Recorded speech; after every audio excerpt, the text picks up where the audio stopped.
Hello everyone, this Vishakha miss from the Vishakha classes. और आज आपके लिए मैं लेके आई हूँ FY BCom मैथ्स। ये बहुत इजी सब्जेक्ट से जिनके लिए जिन्होंने 11th-12th में मैथ्स लिया होगा क्योंकि उनका ये सभी बेसिक कॉन्सेप्ट वहाँ पे क्लियर हो गए थे। लेकिन आपको कुछ भी वरी करने की ज़रूरत नहीं है। इसमें मैं आपको सभी बेसिक कॉन्सेप्ट और किस तरीके से आपको सम्स को सॉल्व कर सकते हो ईजी से ईजी वे, क्योंकि आपका पूरा ये MCQ बेसिस पे है। तो उसके हिसाब से मैं आपको यहाँ पे बता दूँ कि क्या क्या इंपॉर्टेंस है, क्या है, किस तरह के क्वेश्चन एग्जाम्स में आ सकते हैं। चलो स्टार्ट करते हैं। अभी हम एक एक करके यहाँ पे सभी पॉइंट्स यहाँ पे पढ़ेंगे। सबसे पहले आता है कमीशन। कमीशन के लिए आप इस लाइन को यहाँ पे अंडरलाइन कर दोगे 1 2 3 4 5th लाइन पे।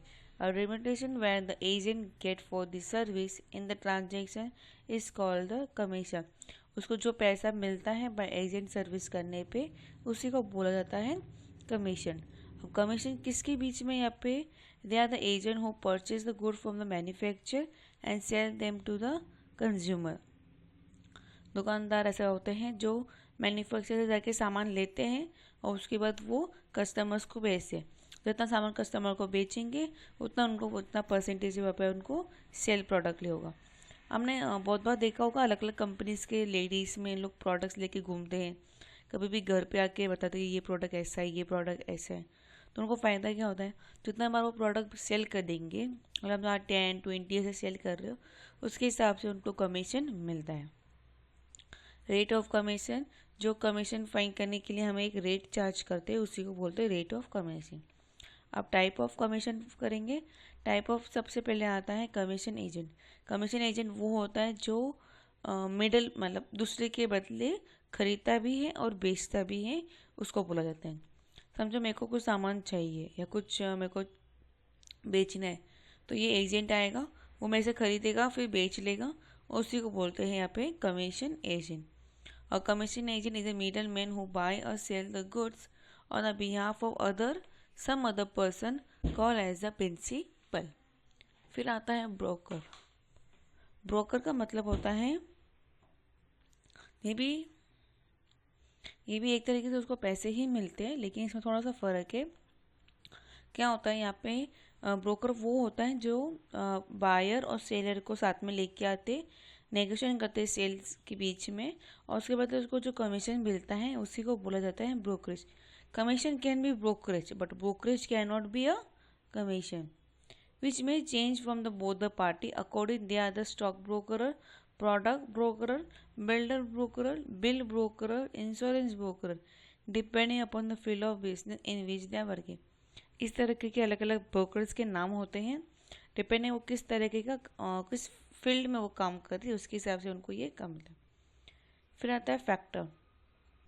इसका मतलब होता है कि वो बिना प्रिंसिपल मतलब मेन व्यक्ति, प्रिंसिपल को बिना बताए वो सामान बेच देता है अपने ही नाम पे।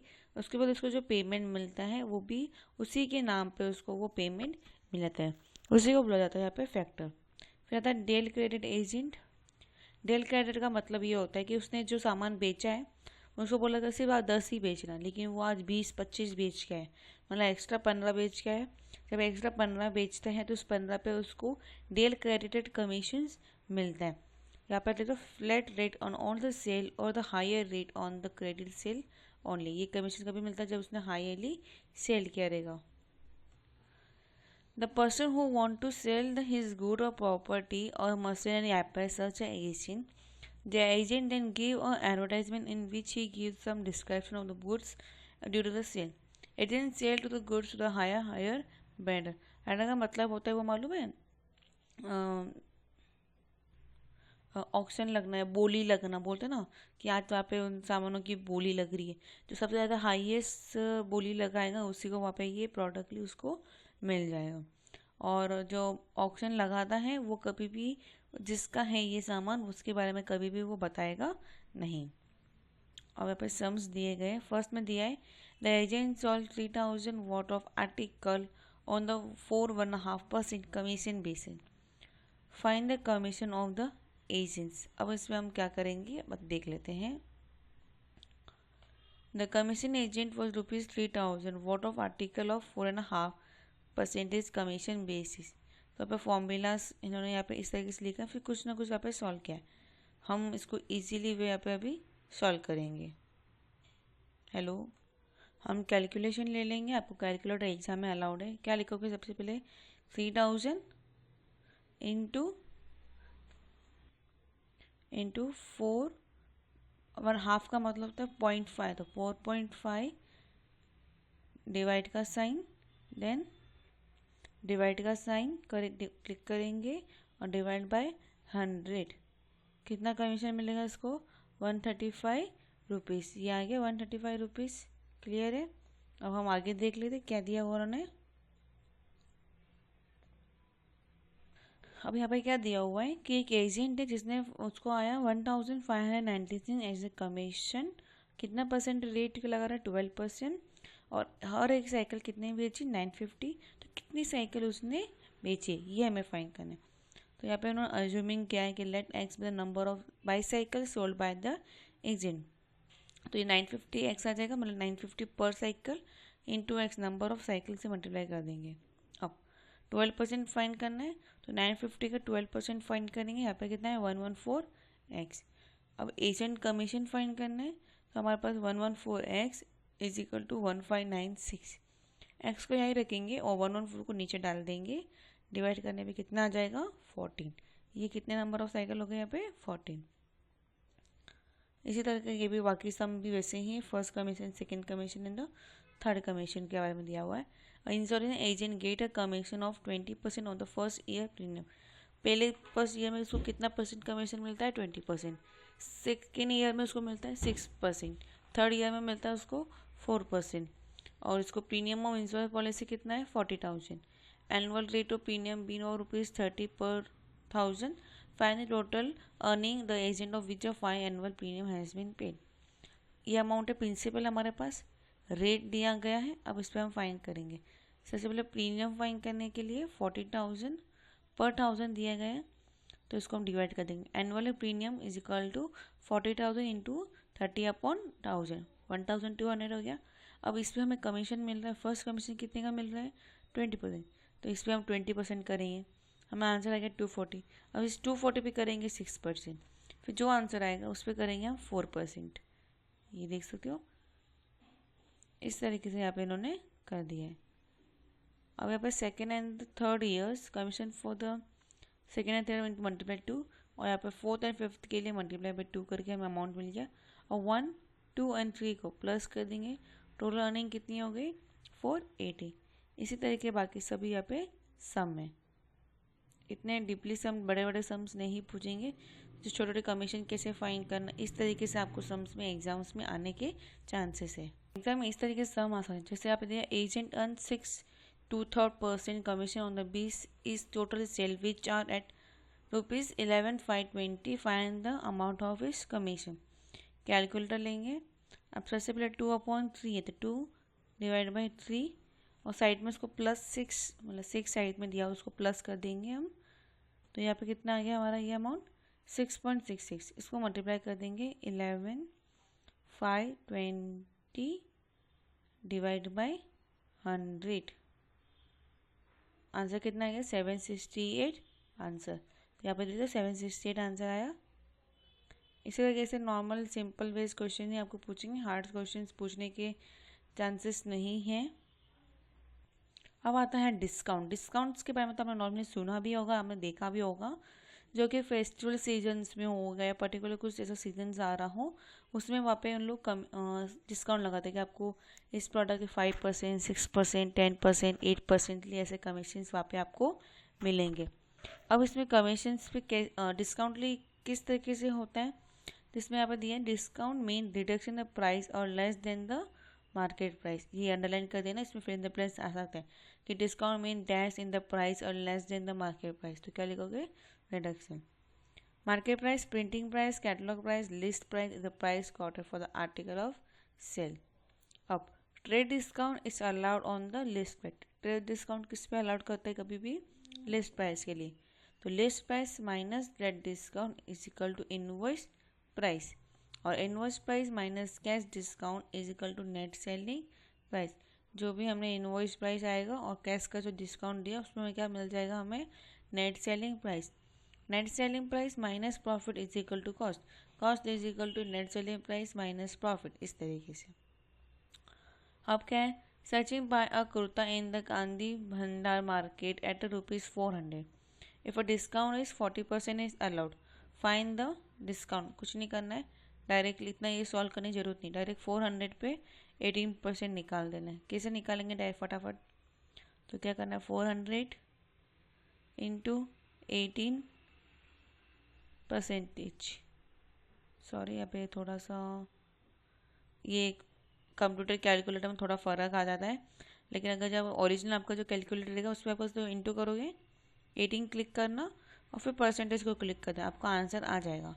यहाँ पे अभी मेरे से इसमें इस कैलकुलेटर में नहीं होगा, इसलिए हम इक्वल दबा देंगे और डिवाइड बाय 100 कर देंगे। कितना है, 72, ये आ गया 72 रुपीज़ का उसको डिस्काउंट मिलता है। सेम यहाँ पे we had purchased a table for ₹7,000 and the dealer allowed a 6% discount to him. Find on the 7,000 amount paid by the Priya at the table. 7,000 पे 6% डिस्काउंट करेंगे, कितना आया, 420। ये तो डिस्काउंट मिल रहा है, लेकिन उसने कितना पे किया, तो 7,000 का था, उसको कितना नहीं पे करना है, 420 का डिस्काउंट मिला, दोनों का माइनस कर देंगे, हमें आंसर आ जाएगा 6,580। ये 6,580 क्या किया हम लोगों ने, पे किया। आपने बहुत बार डीमार्ट ये सब जगह पे गए होंगे, एग्जांपल ले लूँ, तो वहाँ पे हमने वहाँ पे प्रोडक्ट पे प्राइस दिया रहता है 5%, 6%, 7% लिए, ऐसा लास्ट में टोटल बिल होता है। बिल समझो यहाँ पे 7,000 का बिल आया, उस पर आपको 6% डिस्काउंट मिल रहा है, मतलब 7,000 में से आपका पैसा कम कर रहे हो, मतलब इतना आपको पैसा पे करने की ज़रूरत नहीं है, क्योंकि आपको वहाँ पे डिस्काउंट नहीं मिल रहा है। कभी कभी आप कपड़े खरीद जाते हो वहाँ पे 100% ऑफ, 200 रुपीज़ ऑफ, सिर्फ हम 600 रुपीज़ का टॉप पे वहाँ पे 100 रुपीज़ ऑफ, मतलब 600 में से 100 गया तो डायरेक्टली 500 रुपीज़ का वो आपको टॉप मिल जाएगा या टी शर्ट मिल जाएंगे। Furniture worker sell a wooden table less the ₹2,500 for ₹2,200, इतने में था और इतने में बेच रहे, तो डिस्काउंट फाइन करना है, मतलब थोड़ा सा उल्टा हो गया। तो हाईएस्ट नंबर क्या है, ये क्या होता है हमारा, लिस्टेड प्राइस। 2,200 क्या हो गया, सेलिंग प्राइस, इतने में बेचा, इन दोनों का माइनस कर देंगे, हमें डिस्काउंट अमाउंट मिल जाएगा। और डिस्काउंट अमाउंट यहाँ पे कितना मिल गया, 300। अब rate of discount is equal to discount into 100 upon LP। हम यहाँ पे फॉर्मूला वही रखेंगे जो अभी तक हम ऊपर करते आए थे, तो हम दिखा देते कैसे करना है। सबसे पहले हम फॉर्मूला क्या लिखते थे, कभी भी लिखना हो तो कैसे करेंगे, तो rate LP is equal to the rate of discount, sorry discount is equal to LP आएगा, sorry discount is equal to rate of discount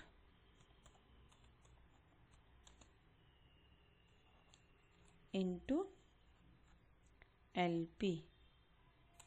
अब क्या है, डिस्काउंट लिए कितना मिला मुझे यहाँ पे, 300 इज इक्वल टू रेट कितना है नहीं मालूम, उसको मैं यहाँ पे अज्यूम कर देते हैं अपन x, लेकिन जब परसेंट x कभी रेट ऑफ डिस्काउंट कभी भी कैसा होता है, परसेंटेज में, इसलिए डिवाइडली बाय 100 इंटू LP कितना है हमारे पास, 2,500। अब यहाँ पे जो चीज़ यहाँ पे डिवाइड हो रही है वो ये साइड आके मल्टीप्लाई हो जाएगा, जो चीज़ यहाँ पे मल्टीप्लाई हो रही है वो यहाँ पे ये साइड आके क्या हो जाएगा, डिवाइड। तो 300 100 डिवाइड हो रहा था, इसलिए क्या कर देंगे उसको मल्टीप्लाई, और 2,500 क्या हो रहा था, मल्टीप्लाई, उसको कर देंगे हम divide, is equal to x। हमें आंसर आ जाएगा, इसको कैलकुलेट कर देंगे, ये देखिए बता देती हूँ, 300 into 100 is equal to divide by 2500, कितना आ गया, 12 की कभी कैसे लिखोगे, यहाँ पे हमें रेट फाइंड करनी थी, तो x इज इक्वल टू 12%। ये हो गया हमारा सम। और trade discount and cash discount दोनों में बहुत फ़र्क होता है। ट्रेड डिस्काउंट अलग होता है, कैश डिस्काउंट अलग होता है। अब दोनों के मीनिंग हम देख लेते क्या है। अब ट्रेड डिस्काउंट, ट्रेड का मतलब क्या होता है, कुछ सामान लेना देना करना हो उसको बोलते हैं trade discount. Trade discount bulk में कम होता है जब मैन्युफैक्चरर होलसेलर को या होलसेलर रिटेलर को तभी कुछ सामान देता है। फॉर एग्जाम्पल यहाँ पे एक मिस्टर ए जो मैन्युफैक्चरर है और मिस्टर बी रिटेल होलसेलर है। तो मिस्टर ए जब बी को देता है तो बी बोलता है मेरे को भी कुछ डिस्काउंट हो। जब डिस्काउंट लेता है तो उसको बोला जाता है ट्रेड डिस्काउंट। ठीक है। और trade discount also known as a bulk discount. Trade discount को और क्या बोला जाता है, बल्क डिस्काउंट। अब इसमें हम आगे पढ़ेंगे क्या क्या है इसमें बारे में। और यहाँ पे हम invoice price is equal to list price minus the trade discount amount. जो भी हमारा इनवॉइस प्राइस होगा तो क्या करेंगे, लिस्टेड प्राइस में से ट्रेड डिस्काउंट को माइनस कर देंगे।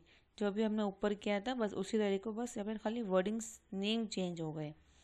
अब कैश डिस्काउंट लिए क्या होता है, कैश डिस्काउंट वो होता है जब कस्टमर्स, ट्रेड डिस्काउंट वो होता है जब तेरे को जो मिस्टर ए था जो अपना होलसेलर था वो मिस्टर ए से सामान लेता है बी वाला, वो सभी उसको ऑन द स्पॉट उसको कैश दे देता है। जब on the spot cash immediately cash उसके हाथ में पैसा जाता है तो बोलता है कि मुझे और भी डिस्काउंट हो क्योंकि मैंने आपको ऑन द स्पॉट पैसा दिया है, मैंने आपको क्रेडिट या मतलब इन फ्यूचर पैसे देने की बात नहीं की।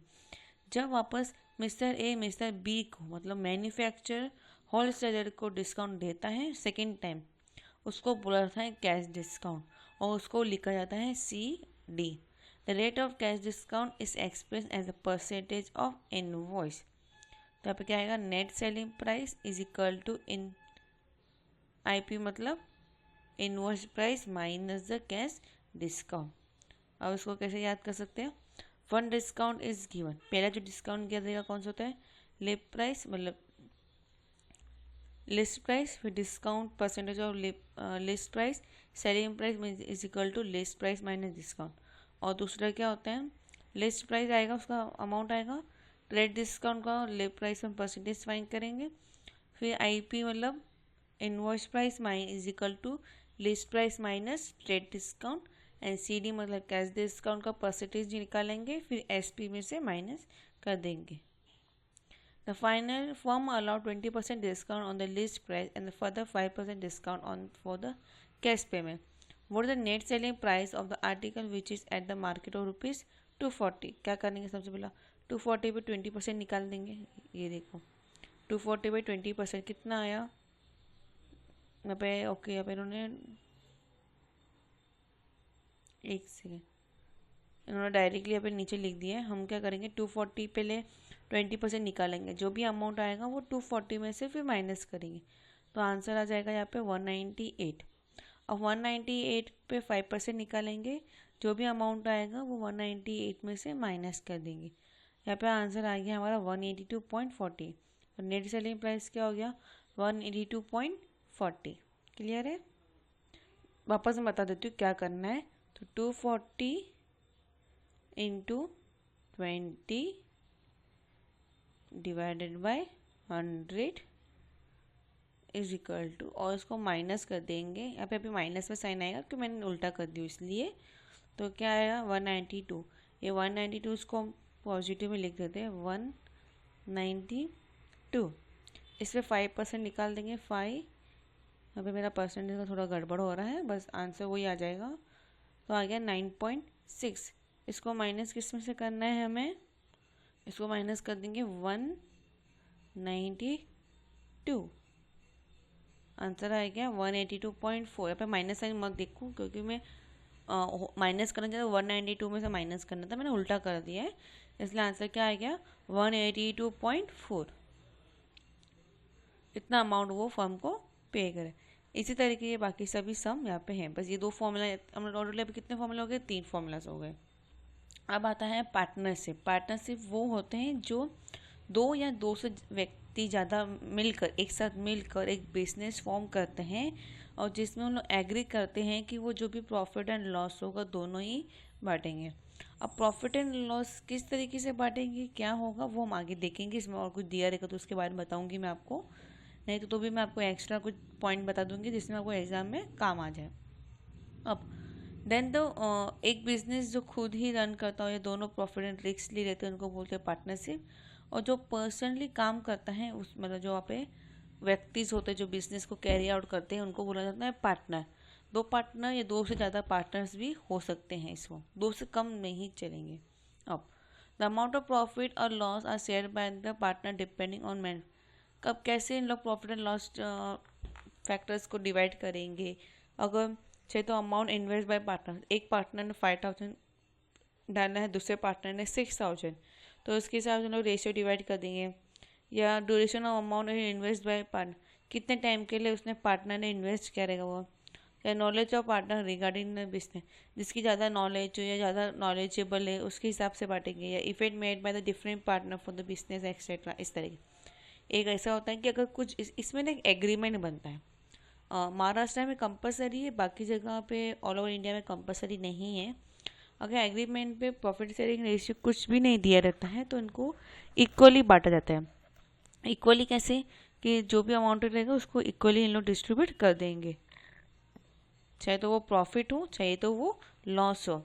नहीं तो कभी कभी ऐसा होता है कि एग्रीमेंट में कुछ परसेंट रेशियो दिया रहेगा 2:3 के हिसाब से, मतलब इसको 2 हिस्सा मिलेगा, इसको 3 हिस्से मिलेंगे, इस तरीके से।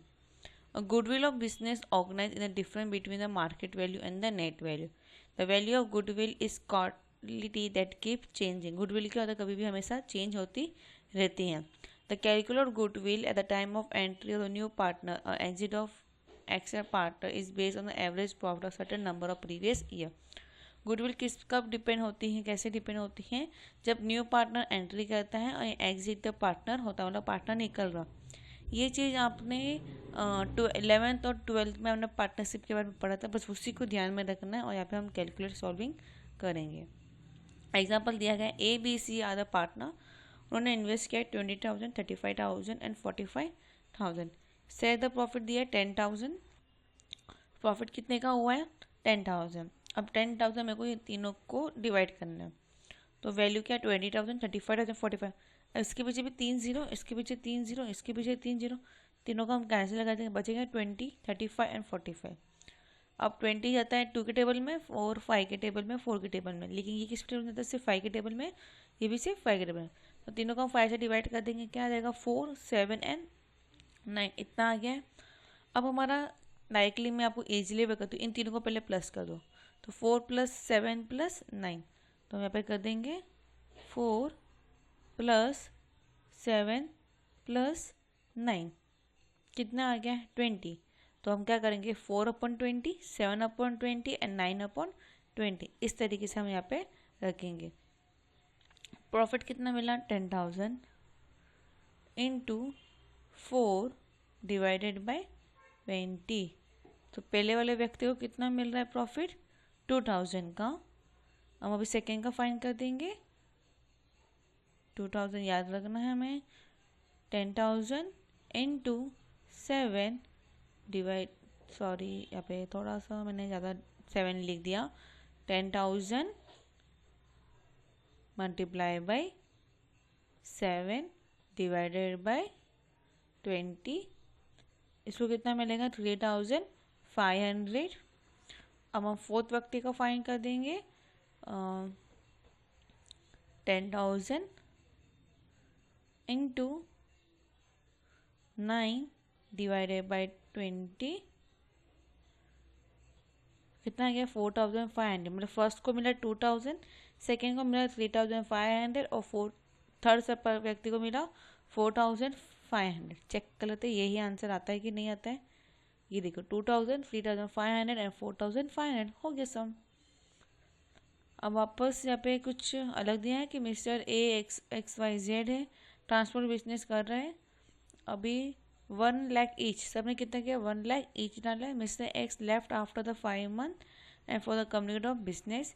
Mister Y left 3 month later, ये 5 महीने बाद निकल गया और 3 महीने बाद मतलब 5, 6, 7, 8 महीने बाद निकल रहे Y वाले। At the end of year business realise that the profit of 37,500. Find the sharing profit of each partner. अब पहले हम यहाँ पे देख लेते हैं, फिर मैं इजीली भी आपको बता दूंगी.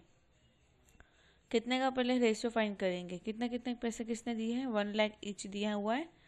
ये हम यहाँ पे थोड़ा सा कैलकुलेशन अलग करेंगे. क्या करेंगे देख लेते हैं. सबसे पहले व्यक्ति कितने महीने का था, 5 मंथ. सेकेंड व्यक्ति 5 + 3 8 मंथ. और तीसरे व्यक्ति के बारे में कुछ नहीं दिया, मतलब वो 12 महीने के लिए वहाँ पे रहा. तो लिख देंगे 5:8:12. वो यहाँ पे लिख दिया 5:8:12 लिख दिया. अब हमें इसको एक रेशियोली वे फाइंड करना है कि एक्स की वैल्यू हमारे यहाँ पे क्या होगी, जो शेयरिंग प्रॉफिट हम यहाँ पे फाइंड करें. यहाँ पे तीनों को हम प्लस कर देंगे. तीनों को प्लस करने में 25x आ गया. और एक्स की वैल्यू कितनी मिल गई, 1,500.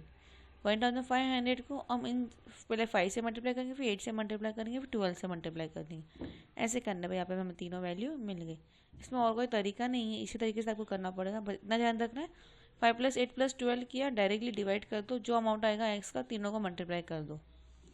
ठीक है. इसी तरीके बाकी सब यहाँ पे दिए गए हैं. तो आपको एक बार तरीका समझ गया तो फिर बहुत ईजी है सॉल्व करना. और यहाँ पे सभी फॉर्मूलाज लिखे हुए, जितने फॉर्मूलाज हमने यूज़ किए हैं सभी फॉर्मूलाज यहाँ पे लिखे हुए हैं. अब आते हैं शेयर्स एंड म्यूचुअल फंड्स. अब शेयर्स क्या होता है, शेयर्स एज पर हम कंपनी एक्ट 1956 के हिसाब से देखेंगे.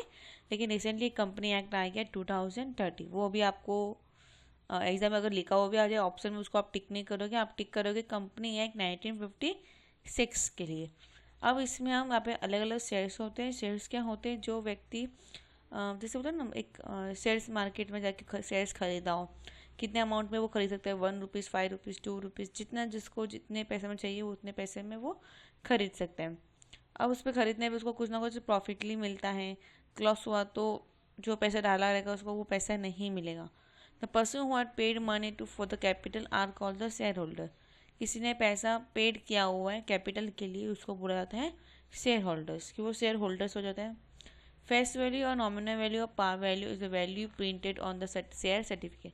शेयर सर्टिफिकेट पे फेस वैल्यू, जो भी शेयर्स की जो वैल्यू होगी वो प्रिंटेड हो ही रहती है. Since the share exit in electronic debate form, we can say the face value the value started in the IPO subscriber form. अब अलग अलग टाइप्स ऑफ शेयर्स होते हैं. There are 2 type of share, preference shares and the equity shares. अब preference shares और equity shares में क्या फ़र्क है हम पहले वो देखेंगे. प्रेफरेंस शेयर्स वो होते हैं जिसको प्रॉफिटली वाइज जो भी कंपनी में प्रॉफिट होगा तो उसको फर्स्ट प्रेफरेंस दिया जाता है. The dividend fix rate is paid to them first. जो भी डिविडेंड का फिक्स रेट होता है वो प्रेफरेंस शेयर्स को पे किया जाता है, लेकिन इनको वोट ऑफ राइट बिल्कुल भी नहीं होता है. वहीं इक्विटी शेयर को सभी को बांट देने के बाद फिर इनको प्रॉफिट या लॉस जो भी रहता है वो इनको पे आउट करना पड़ता है. और द सेकेंड पॉइंट इज इनको वोटिंग राइट रहता है. जितने शेयर्स खरीदेंगे उतने वोटिंग राइट रहेगा. अगर हम 20 शेयर्स खरीदे तो वो 20 टाइम वोट आप दे सकते हो. एक शेयर खरीदे तो एक ही टाइम आप वोट दे सकते हो. अब मार्केट वैल्यू क्या होता है, जब जो मार्केट में जिस प्राइस में आपको वो सेल होगा उसी को बुलाता है market value. The value at which the shares are borrow are sold is called as a share market. जिस जगह पे आके शेयर्स को बेचा जाता है उसको बोलते हैं शेयर्स मार्केट. और stock exchange at which the shares is traded is called as a market price. कहाँ पे आके बेचा जाता है, शेयर मार्केट में. जिस प्राइस में जिस चीज़ उतने में बेचा जाता है उसको बोलते हैं मार्केट प्राइस. अब market price can be a face value और at par. If the market price is greater than the face value of shares, then it's called the premium. Premium का मतलब होता है जैसे अगर 10 रुपीज़ उस पर लिखा हुआ है लेकिन आपको वो मिल रहा है 15 रुपये में, तो 15 रुपये क्या हो गया, उसका 5 रुपीज़ का हो जाएगा, एक्स्ट्रा बढ़ गया. जब एक्स्ट्रा प्राइस बढ़ जाता है उसको बोला जाता है premium. If the market price is low of the share, मतलब लो मतलब उससे कम है, मतलब 10 रुपीज़ का है लेकिन आपको 8 रुपये में आ रहा है, तो मतलब 2 रुपये कम होंगे तो ये हो गया डिस्काउंट. अगर 10 रुपीज़ ही और 10 रुपीज़ में ही बेचे हैं तो उसको बोलते हैं पार. ये भी पॉइंट्स दिए गए हैं. अब बोनस शेयर्स क्या होता है वो हम यहाँ पे देख लेते हैं. The some time the company free reserves are higher if ME chooses a capitalise of capital and is continued to share then is due by the issuing the bonus share to exit the shareholder. Thus, the bonus share are issued free of cost. The ratio of the bonus share are estimated the share at fixed. Getting the bonus share increase the number of shares of the shareholder. जब उनको bonus मिल जाता है तो क्या होता है, उनका number of shares भी इंक्रीज हो जाता है। अब यहाँ पे क्वेश्चन क्या दिया गया है, mister Prashant invest ₹75,375 to purchase the equity shares of the company at a market price of 250. To the brokerage firm charge a 0.5% brokerage. Brokerage कभी भी मार्केट प्राइस के ऊपर ही चार्ज किए जाते हैं। ब्रोकरेज किस पे चार्ज किया जाता है, मार्केट प्राइस पे। The face value of share was ₹10। How many share did the mister Prashant purchase. अब ब्रोकरेज है तो 25 पे हम 0.5% निकालेंगे, कितना आ गया 1.25 ऐड कर देंगे 251.25, कितने का इन्वेस्ट किया, इतना, कितने का एक शेयर है 251.25, डिवाइड कर देंगे दोनों को, आंसर कितना आ गया 300। नंबर ऑफ शेयर्स कितने खरीदे, 300 शेयर्स। यहाँ पे वापस करेंगे, सेम क्वेश्चन है, इतना अमाउंट इन्वेस्ट किया, इतना मार्केट प्राइस है, इतना ब्रोकरेज है। अब इसमें हम ब्रोकरेज निकालेंगे, 2.88 आया, इसमें ऐड करेंगे जो भी अमाउंट आएगा, फिर इसे हम डिवाइड कर देंगे, number of shares holders, shares hold मिल जाएगा। इस तरह के आपको बाकी सब सम है। यहाँ पे एक सम है रेट ऑफ डिविडेंड, जितना टोटल डिविडेंड आया रहेगा और फेस वैल्यू ऑफ दिया रहेगा इंटू 100 कर देंगे, हमें आंसर आ जाएगा रेट ऑफ डिविडेंड का। तो बाकी सभी इसी तरीके से सम से। अब आता है म्यूचुअल फंड्स। आपने बहुत बार टीवीज़ में ऐड देखा होगा म्यूचुअल फंड्स के बारे में, बस वही है यहाँ पे म्यूचुअल फंड्स के बारे में। The mutual fund is a pool of money drawn from the investor. The amount collect in the investor is the different portfolio of security by the fund manager of profit return.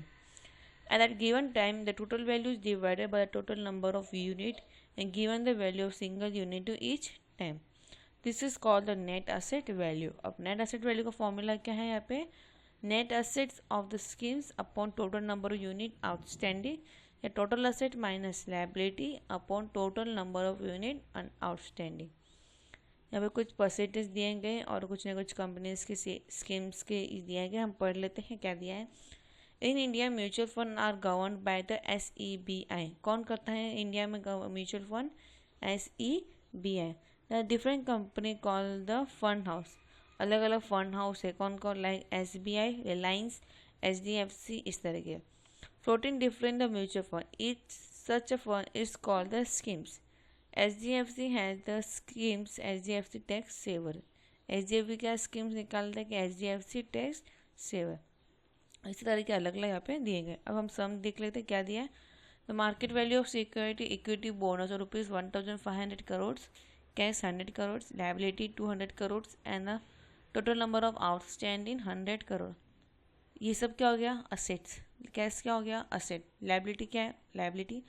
तो 1,500 plus 100 minus 200 कर देंगे, answer क्या आ गया 1,400 crore. Number of total outstanding कितना है 100 crore, divide कर देंगे ₹40 per unit हो गया। इतना ही सम है, ज़्यादा कुछ करने की ज़रूरत नहीं है। और जब asset management company sell out कर देती है, परचेस कर देती है, उसको बोलते हैं रिडीम्स ऑफ यूनिट। और पे close ending fund and open ending fund. Close ending fund का मतलब होता है, क्लोज एंडिंग का मतलब होता है कि जब इन्वेस्टर जो होता है उसको जब एक्सपायरी ऑफ डेट हो जाता है तभी उसको वहाँ पे फंड वहाँ पे मिलता है, उससे पहले उसको फंड वहाँ पे मिलता नहीं है। और ओपन एंडिंग फंड्स का मतलब there are no fix date of mutual and the unit can be sold और रीपर्चेज एट एनी टाइम। ये हमें नहीं मालूम था कि कब हम परचेज करने वाले, कितना हम सोल्व करने वाले, उसके बारे में कुछ आइडिया नहीं होता है। अब कैपिटल गेन का फॉर्मूला होता है amount receive after redeems minus amount invested, and rate of return का फॉर्मूला था change in NAV plus dividend upon NAV at the beginning of the period into 100। Assets, ये तो असेट्स एंड लायबिलिटीज आपको मालूम होगा। Assets क्या क्या होते हैं, जो governmently mutual fund, security, bonus, receive in capitals, ये सब। लायबिलिटीज एक्सपेंस जो भी हुए रहेंगे वो सब। तो नेट असेट क्या हो जाएगा, टोटल असेट माइनस लायबिलिटी। अब एक सम दिया हुआ है, हम सम देख लेते हैं, उसके बाद हमें यहाँ पे क्लियर हो जाएगा क्या है। Mr. Diron invest ₹25,000 to purchase 2,500 unit of a ICICI mutual fund. B plan on the 4th April 2017. He decided to sell the unit on 14 November 2017 at the NAV of rupees 16.4. The exit loan was 2.5%. Find the profit. Calculate R up to 2 decimal point से find कर सकते हो. Number of unit कितना लिख दिया हमने, purchase course कितना हो वो भी लिख दिया. अब NAV at the date of sale कितना है 16.4. एग्जिट लिख दिया. Exit is 2.5% of the 16.4. 16.4 को हम 2.5% निकालेंगे, 0.41 आ गया. अब 0.1 कितना है 16.4, तो हम सेलिंग प्राइस माइनस कर देंगे, हमें मिल जाएगा 15.99.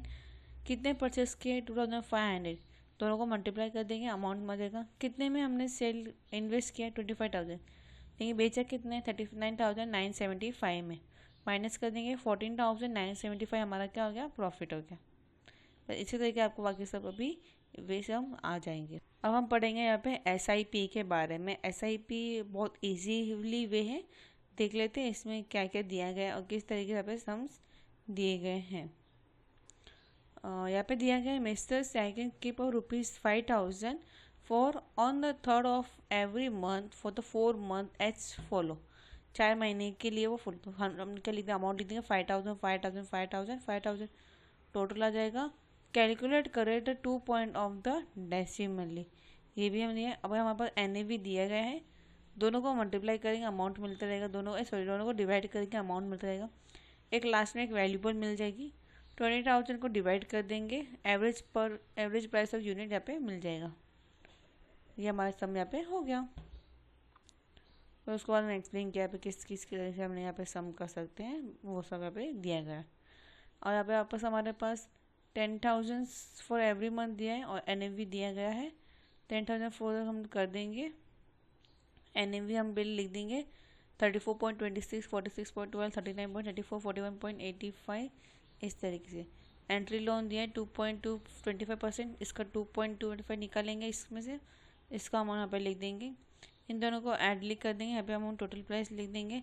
नंबर ऑफ यूनिट 1000 ने डायरेक्ट 1000 को इसको डिवाइड कर देंगे, अमाउंट यहाँ पे मिल जाएगा. बस खत्म हो गया सम. इसी तरीके से हम सम ला के सभी सम यहाँ पे इस तरीके से हमें कर देना है. हो गया. अब आते हैं लीनियर प्रोग्रेसिव प्रॉब्लम्स. अब हम इसमें क्या है देख लेते हैं, लीनियर क्या होता है. इक्वेशन ही क्या पे दिया है, मीनिंग दिया हुआ है. At the name of suggestion the linear programming problem is the problem of maximizing or minimizing a linear function subject to linear constant. The concept of the general programming problem with the certain goal option, they are the relatives also. अब यहाँ पे कुछ sums दिए गए, हम सम को फॉर्मुलेटिव वे करना है. अब manufacture project 2 type of toys for child. Let the one type of toy be X, other type of be Y. ऐसे हम अज्यूम करेंगे. आगे पहले पढ़ेंगे क्या क्या है. Flutes and drum each which must be processed from the two machinery A and B. The maximum ability of machinery A and B per day are 12 and 18 hours respectively. Manufacture flute require 4 hours in the machine A, 3 hours in machine B, and drum require 2 hours of machine A and 6 hours of machine B. If the profit of flute is 20 and the drum पर drum of ₹50, find the formula. अब क्या करेंगे, सबसे basic ये table बनाना. पहले machines, flutes और drum, मैंने वही बोला let the flutes be X and drum be Y. अब सबसे पहले फ्लूट्स का देखिए, क्या A and B on the day of 12 and 18. कितने आवर्स लग रहे, 12 एंड 18, 12 आवर्स एंड 18 आवर्स लिख दिया. फिर यहाँ पे दिया है A 4 hours in machinery A and 3 hours in machinery B. Flutes को A में 4 आवर और B में 3 hour, 4 and 3 hours. Drum require 2 hours and 6 are in B, 2 hours and 6 B. तो लिखेंगे 4X plus 2Y is equal to 12, 3X plus 6Y is equal to 18. इस तरीके से हमारा यहाँ पे सम होता है. अब यहाँ पे कुछ नहीं करना, हम डायरेक्ट हम सॉल्व कर देंगे. यहाँ पे इतना ये सब लिखने की ज़रूरत नहीं है कि एग्जाम में MCQs आने वाले हैं. अभी यहाँ पे इन्होंने क्या किया है, find the profit and loss हो रहा है या नहीं हो रहा है. The problem will be written mathematical formula 4X plus 2Y is less than equal to 12 and 3X plus 6Y is less than equal to 18 and X is greater than equals to 0 and Y is greater than equal to 0. Profit क्या है, z is equal to 40x plus 55, मतलब 40 profit हुआ था flute में, 50 हुआ था drums में, दोनों को प्लस कर देंगे, यहाँ पे लिख देना है। पर इस तरीके से हमें यहाँ पे कंप्लीट हो जाए और कुछ नहीं है। यहाँ पे आपको अभी क्या क्वेश्चन में एग्जाम में क्या पूछ रहा है बता देती हूँ। ये दिया रहेगा, इन्होंने बोला होगा कि फ्लूट और ड्रम का फर्स्ट इक्वली क्या हो गया, सेकेंडली क्या होगा, या उनका एक्स्ट जेड क्या होगा, मैक्सिमली प्रॉफिट फाइंड करना है। तो यहाँ पे कुछ नहीं पढ़ना ऊपर, जब प्रॉफिटली फाइंड करना रहेगा तो कर लेना है एक्स फ्लूट के और वाई ले लिया, तो for 20x 55y is equal to Z, पर इतना ही आएगा। सही यहाँ पे है, यहाँ पे हम पूरा सम लोग लिख देंगे। ये कभी भी ये ध्यान रखना, ये ज़्यादा होता है ग्रेटर देन इक्वल टू 12, क्या दिया अभी यहाँ पे साइड से मिनिमम दिया है। अब बताते हैं मिनिमम और मैक्सिमम में हमें क्या करना है। जब भी मैक्सिमम आएगा तो ये साइड बड़ा होता है, और जब मिनिमम आता है जिसे हम वेरिएबल एक्स वाई जेड ऐसे कुछ लिखेंगे वो साइड बड़ा होता है। मिनिमम में एक्स वाई जेड की तरफ और मैक्सिमम में सिर्फ नंबर्स की तरफ, ये ध्यान रखना है, वो सब लिखेंगे। अब खाली क्या देख लो, यहाँ पे पूरा इन्होंने दिया गया है सी मैक्सिमाई ने, वो इतना ही सम कंप्लीट। ये ध्यान रखना जरूरी, जब मिनिमम होगा तो वेरिएबल की तरफ, मैक्सिमम होगा तो नंबर की तरफ। अब यहाँ पे क्या देखते हैं, मिनिमम तो किधर आएगा, वेरिएबल्स की तरफ, ये देख सकते हो वेरिएबल्स की तरफ ही ये साइन। अब मैक्सिमम है तो नंबर की साइड्स देख लेते हैं, ये देख सकते हो नंबर की साइड, मतलब इतना ही सम है, इसमें ज़्यादा कुछ और पूछेंगे नहीं। अब आता है linear equation and linear in equation. Linear equation linear non equation में क्या होता है, इसका इक्वेशन लिखा जाता है A X plus B Y is equal to C. X और वाई क्या हो गए, वेरिएबल हो जाएंगे। ए और बी कभी भी ज़ीरो नहीं होना चाहिए, सी अगर ज़ीरो होगा चलेगा।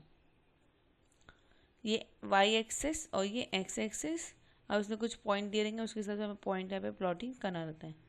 जैसे यहाँ पे दिया sketch a graph of 3y is equal to 6, Y आई रखेंगे, 3 को इधर भेजेंगे तो 6/3, 3 1 जा 3, 3 2 जा 6, तो y की वैल्यू क्या आ गई 2। अब यहाँ पे x है, ये यहाँ पे पॉइंट आता है y का, यहाँ पे 2, स्ट्रेट फॉर्म लाइन खींच देंगे, y इज इक्वल टू 2। वैसे इस तरीके से हम यहाँ पे होते हैं। हमारे यहाँ पे अलग अलग फॉर्मूले दिया है, इस लाइन खींच सकते हो कि नहीं। अभी क्या दिया है, x plus 3y is equal to 6। अब यहाँ पे 2 है, x भी है y भी है, इसके तो किसी को एक अज्यूम कर दो। यहाँ पे मैं x को अज्यूम कर देती हूँ, यहाँ पे हम लिख के दिखाती हूँ कैसे अज्यूम करना है। क्या करते हैं, हम x को अज्यूम कर दो, 0 plus 3y is equal to 6। Next line में आ जाएंगे, लिखेंगे 3y इज इक्वल टू 6, 6 में से 0 गया तो भी 6 ही आएगा। Therefore y is equal to 6 divide by 3, therefore y is equal to 2। x की वैल्यू क्या अज्यूम की मैंने 0, y की वैल्यू क्या अज्यूम की मैंने 2। तो यहाँ पे x के यहाँ पे इन्होंने अलग किए हैं, यहाँ पे इन्होंने क्या बोलते हैं, इसको अज्यूम किया है। मेरे हिसाब से 3 पॉइंट्स फाइंड करने पड़ेंगे साइड से, यहाँ पे 3 पॉइंट, यहाँ पे मैंने 1 पॉइंट बता देती हूँ। यहाँ पे इन्होंने y को अज्यूम किया था, हमने यहाँ पे x को अज्यूम कर रहे हैं, जो भी है। अब यहाँ पे क्या है, y इक्वल 2, तो यहाँ पे x की जगह पे 0 और ये y की जगह पे 2, इस जगह पे हम प्लॉटिंग लाइन खींच देंगे, ठीक है। अब यहाँ पे इन्होंने इस तरीके से किया, मतलब इन्होंने यहाँ पे 3 पॉइंट फाइंड किया। मैंने यहाँ पे x को अज्यूम किया क्या 0, आप अभी x को अज्यूम करो 1, फिर x को अज्यूम करो 2, और हमें आंसर यहाँ पे अलग अलग 3 पॉइंट्स मिल जाएंगे। ग्राफिक ऑफ लीनियर इक्वेशंस, यहाँ पे लीनियर इक्वेशन दिया, linear in equation are of the 4 types.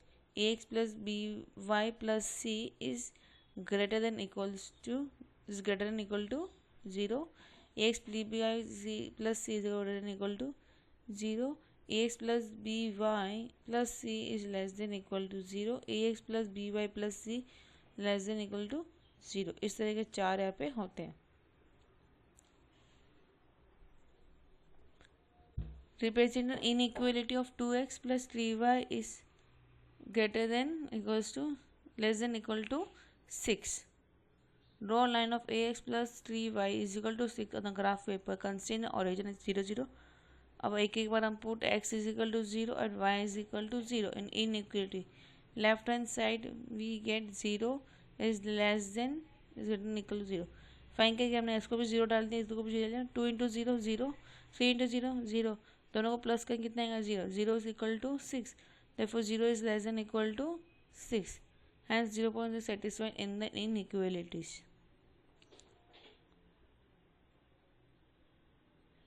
ये सब सम्स इतना पूछेंगे नहीं, खाली आपको ध्यान रखना किस तरह करना है। 2x plus Y is less than equal to 5, दोनों में 0 डालेंगे एक साथ। 2 इंटू 0 0 प्लस 0, तो 0 प्लस 0 5 आ गया। अब यहाँ पे 5 को हम क्या करते हैं, लेफ्ट हैंड साइड में कंसिडर करेंगे, तो 0 बड़ा है नहीं, 5 बड़ा होता है। और जब प्लॉटिंग करने के बाद सब लाइंस क्या करेंगे हम नीचे की तरफ।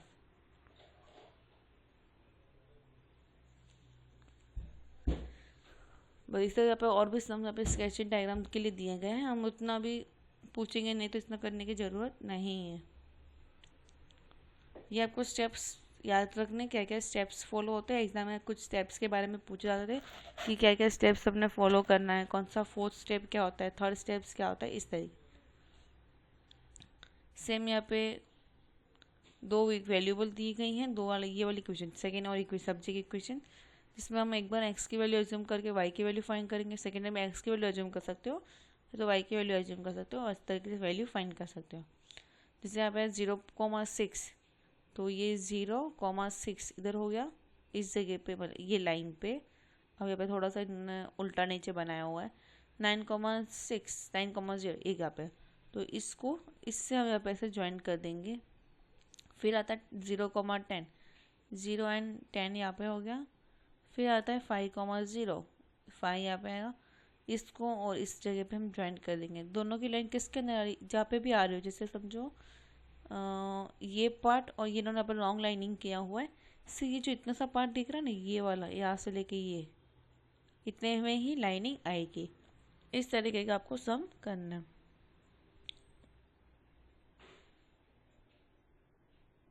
बस बाकी सब सम उसी तरीके से, कुछ भी अलग नहीं है। जो दोनों लाइनिंग में कॉमन एरिया आ रहा हो ना, बस उसी को आपको सेडेड करना है। अब जो लेकिन ये MCQ टाइप क्वेश्चन है तो इसमें इतना कोई डीपली पूछेंगे नहीं, खाली मेन पॉइंट्स आपको याद रहना चाहिए, किस तरीके से हम सम करना है किस तरीके से नहीं। और ये प्लॉटिंग वाला लेसन इन लीनियर इक्वेशन तो आपने 10th में किया रहेगा, तो आपको अच्छे से याद है उसमें कैसे हम कर देते। बस वही फर्स्ट जो 2.1.1 का एक्सरसाइज था वही सेम यहाँ पे फॉलो करना है। सभी जो जितने भी सम्स दिए गए थोड़े से उल्टे सीधे रॉन्ग वे किया हुआ है, तो इसको देख के आप समझ में जाना कि ये इतना जैसा दिखा है वैसा ही राइट है कि नहीं है, रॉन्ग है तो उतना करने की जरूरत नहीं है। अब आता है introduction of the statistic and data collection. Statistic का मतलब क्या होता है कि जो भी चीज़ हम कलेक्ट करते हैं, डेटा करते हैं, असेस करते हैं, एनालाइजेशन करते हैं, इन्हीं सभी डेटा को एनालाइज करने के बाद उसी को बोलाता है स्टैटिस्टिकल। अब स्टैटिस्टिकल मेथड को जर्मन वर्ड्स में statistic, in Italy one statistica and Latin one stats also mean by state in the political sense of the word. अब अलग अलग यहाँ पे फीचर्स दिए गए। It represent data in defining words, it simple complex in data maze of figures, it facility compressing, it help in formulating politically way. अब यहाँ पे स्कोप्स दिए, क्या क्या स्कोप्स है, स्टेट वाइजली। स्टेट वाइज में कैसा हो सकता है कि डेटा कलेक्ट करने के लिए हम पॉपुलेशन डेटा कलेक्ट कर रहे हो, मिलिट्री का डेटा कलेक्ट कर रहे हो, या कुछ एजुकेशन डेटा कलेक्ट कर रहे हो, कितना क्या है और वैसा। और बिजनेसली वे, बिजनेस में हमें क्या क्या हम डेटा कैसे कलेक्ट कर सकते, जोग्राफिकली वे या पॉलिटिकली बॉर्डर्स के हिसाब से हम डेटा कलेक्ट करते हो। लिमिटेशन दिए गए, statistic does not deal with individually measuring, individual measure को कभी वो डील नहीं करते हैं। क्वांटिटी कैरेक्टरिस्टिक्स को डील करता है। Statistical result are true on average. Statistic one in the many method of study phenomena, statistic can be a misuse, इसको भी misuse किया जाता है। Basic structure concept, data. The word data is purely of word or datum, which is a Greek means fact. It is collecting an observation, experience, numerical quantity. Data को कैसे always using collecting sense and not in the singular. Collecting sense में use किया जाता है। Populations. The word population statistic means the totaling of set of observed under the study. आप जो भी study कर रहे हो उसका टोटलिंग जो होता है उसी को बोलता है पॉपुलेशन। सैम्पल, हम कभी भी कुछ स्टडी करना हो तो पर्टिकुलर एक सैम्पलिंग चूज़ करते हैं, उसी को बोलता है सैम्पल। कैरेक्टरिस्टिक, आप किस कैरेक्टरिस्टिक्स के हिसाब से आप वहाँ पे वो मार्क्सिंग ऑब्जर्वेशन देने वाले हो। वेरिएबल्स एंड एट्रीट्यूड्स, जो भी हम मेजरिंग कैरेक्टर्स के हिसाब से करेंगे उसको बोल देंगे वेरिएबल, और एट्रीट्यूड्स के मतलब इस तरह के कोई रिलीजन्स के हिसाब से नेचुरली वाइज के हिसाब से करेंगे तो उसको बोलेंगे एट्रीट्यूड। कलेक्शन डेटा, किसी चीज़ के बारे में हम डेटा कलेक्ट करना। आपको कॉलेज स्कूल से प्रोजेक्ट दिया गया, आपने किस तरीके से आप डेटा कलेक्ट कर रहे हो, उसको प्राइमरी फॉर्म कर रहे हो या सेकेंडरी फॉर्म कर रहे हो। अब आप पूछोगे मीन्स प्राइमरी डेटा क्या होता है, सेकेंडरी डेटा क्या होता है। प्राइमरी डेटा वो होता है जब आप खुद ही उस चीज़ के बारे में पूरा खुद ही लिख के या ऑब्जर्वेशन करके या इंटरव्यू लेके या क्वेश्चनरी करके आप वहाँ पे खुद ही उसके बारे में रिपोर्ट बनाते हैं, उसको बोला था प्राइमरी डेटा। सेकेंड डेटा वो होता है किसी और ने बनाया हुआ हो, किसी और ने उस डेटा के बारे में लिखा हुआ है, आप उसको अपने चीज़ में उसको यूज़ कर रहे हो। अगर सेकेंडरी डेटा का एग्जांपल दो तो मैं जैसे आप गूगल पे कुछ सर्च कर लो, फॉर एग्जाम्पल आप कोई रेसिपी सर्च कर रहे हो या आप रंगोली के बारे में कुछ सर्च कर रहे हो, तो आपको इजीली आपको कुछ ना कुछ डेटा मिल जाएगी। आप क्या करोगे, जो भी डेटा आपको बराबर लगेगी, अच्छी लगेगी, आप उसको कलेक्ट करोगे और अपने प्रोजेक्ट में उसको यूज़ करोगे। इस तरह के दो तरह के यहाँ पे डेटा होते हैं। क्लियर है। अब आता है collection of primary data bye direct personal observation होता है। हम क्या करते हैं, डायरेक्टली भी ऑब्जर्वेशन करके हम डेटा कलेक्ट करते हैं, या इनडायरेक्टली ओरली लिया जाता है। Send in questionnaire by mail and email, हम किसी को क्वेश्चनली भेज देंगे जिसमें आपको मेल या ईमेल मिल जाएगा। इसका उदाहरण अगर मैं दूँ तो अभी आपको रिसेंटली मैंने जैसे आपको एक गूगल फॉर्म भेजा था आप लोगों को, जिसमें आपने अपना ईमेल आईडी, नेम, स्टैंडर्ड सब भेजे। तो मैं क्या कर रही थी, प्राइमरी डेटा, मेरे को आपकी सब डिटेल आपको पहले से मिलेगी, मुझे नहीं। मैंने क्या किया, आपको इंस्टाग्राम, फेसबुक, टेलीग्राम, व्हाट्सअप अलग अलग सेशंस यूज़ करके मैंने आपके पास वो डेटा भेजने की कोशिश की। मतलब फिर उसने आपने फील किया और मुझे यहाँ पे डेटा कलेक्ट हो गई है, जिसमें आपके बारे में आप कौन से स्टैंडर्ड्स के हो, किस तरीके में लेक्चर्स बनाऊँ, क्या बनाऊँ, वो सभी मुझे वहाँ पे डेटा मिल गई। उसको बोलते हैं primary data. Ascending schedule to the paid investigator, paid investigator का मतलब होता है कि जो इन्वेस्टिगेटर होता है शेड्यूल बेस करते हैं, आंसर को रिस्पॉन्स करते हैं लेकिन पेड करके। Collection of the secondary data, collection secondary data मतलब पब्लिशिंग सोर्स ले रहे हो या अनपब्लिशिंग सोर्स ले रहे हो। अब पब्लिशिंग सोर्स में आता है गवर्नमेंट पब्लिश, जो गवर्नमेंटली पब्लिश किया जाता है। अभी क्या क्या गवर्नमेंट पब्लिश की जाती है, उसमें SEBI government, private organisation collecting data relate to the business हो गया, ट्रेड्स हो गया, प्राइस हो गया, consumer product, industry, incomes, journalist, secondary data, इन सभी तरह के ऐसे आते हैं। अब इंटरनेशनली पब्लिकेशन से, इंटरनेशनली क्या, जो इंटरनेशनली वे होते हैं जिसमें आपको अभी जैसे हम कोरोना के बारे में आप सर्च करो तो इंटरनेशनली वाइज सर्च करोगे ना, उसका कितना है वहाँ पे नहीं, वैसे ही तो स्टैटिस्टिकल ईयर बुक क्या है, डेमोग्राफी ईयर बुक क्या है, ये सब। सेमी ऑफिशियल पब्लिशिंग जो सेमी लीव है, डिस्ट्रिक्टली बोर्ड तक वहाँ पे पब्लिश किया जाता है। For example birth death, rate, rape rates, death rate, ये सब बारे में। Report of committee and commissions, जिससे यहाँ पे दिया गया एग्जाम्पल कोठारी कमीशन रिपोर्ट और एजुकेशन रिपोर्ट और report of the national agriculture commission. इस तरह प्राइवेट पब्लिशन जो प्राइवेटली वे होता है, जो प्राइवेटली लोगों के ही डेटा से लेती हैं। Journal newspapers such as finance express and economic time reserve publishing as well as the agent such of Indian statistic institute Calcutta and the Delhi ICAR, NCEAR and ICMR. The publication of business finance institutes such as the stock exchange, Chamber of Commerce, newspaper article are also source of the secondary data. अब classification and tabular of data, अब classification and tabular पढ़ेंगे और डायमेटिकल representative पढ़ेंगे और graphically represent. अब what is the classification data, अब classification data मतलब कुछ डेटा है उसको हमें क्लासीफाई मतलब डिवाइड करना है, किस तरीके से हम डिवाइड कर सकते हैं। अब डिवाइड कैसे करेंगे, जैसे अब जब आपको स्टूडेंट्स की हम डेटा कलेक्ट करनी है तो क्या करेंगे, हम उसको क्लासीफाई करेंगे, जिसमें नेम ले लिया, बाद में जो भी नेम्स हो गया, अब उसमें मेल एंड फीमेल के हिसाब से अलग अलग कर दो। उस वो जब 10 एक ही क्लास है, 10 एक ही क्लास को फीमेल तो मेल में अलग अलग कर दो, ये अलग अलग कर दिया। अब मेल एंड फीमेल दोनों अलग हो गई। अब उसमें मेरे को एज वाइज अलग अलग करना है, मतलब 10 टू ये एज के, ये एज बोले 11 साल के बच्चे इधर, 12 साल के बच्चे इधर, 15 साल के बच्चे इधर, 14 साल के बच्चे इधर, इस तरीके से मैं डिवाइड कर सकती हूँ। उसी को बोलते हैं classifying of data. Why do we need classified data, क्यों हमें ज़रूरत पड़ती है, इससे क्या होगा कि हमें ईजिली आइडिया मिलेगा, अननेसेसरी जो भी थिंग्स होगी वो सब रिमूव हो जाएगी, ज़रूरत नहीं पड़ेगी हमें वो सब चीज़ों की, जो भी ज़रूरत नहीं है वो और जब भी हमें ट्रीटमेंट करना या कलेक्शन करना है वहाँ पे वो ईजी हो जाते हैं। और टेबुलर का वर्ड देखें ही टेबुलर से मालूम होता है कि यहाँ पे हमें टेबल को फॉर्म करना है। जिस टेबल को इस तरीके से फॉर्म करना है कि कभी कोई भी देखे तो इसको ईजिली वे वहाँ पे कर सकते हैं, जिसमें आपको कॉलम और रो दोनों बनाना रहता है।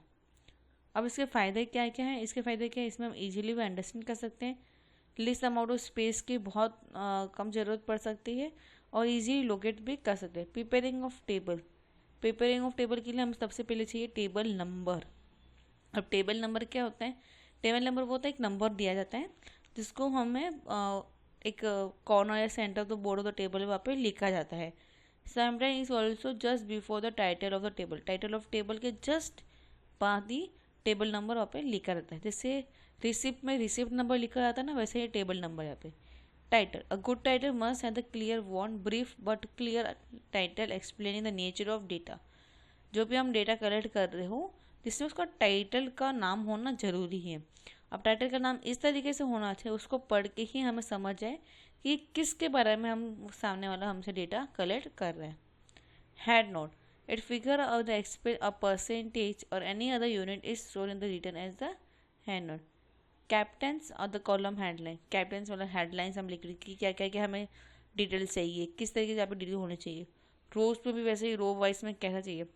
जैसे आपने अपना मार्कशीट देखा हो जिसमें ऊपर लिखा ना सब्जेक्ट्स के नाम, फिर फर्स्ट सेमेस्टर के मार्क्स, सेकेंड सेमेस्टर के मार्क्स, इस तरीके से मार्क्स लिखे बस उसी को बोलते हैं।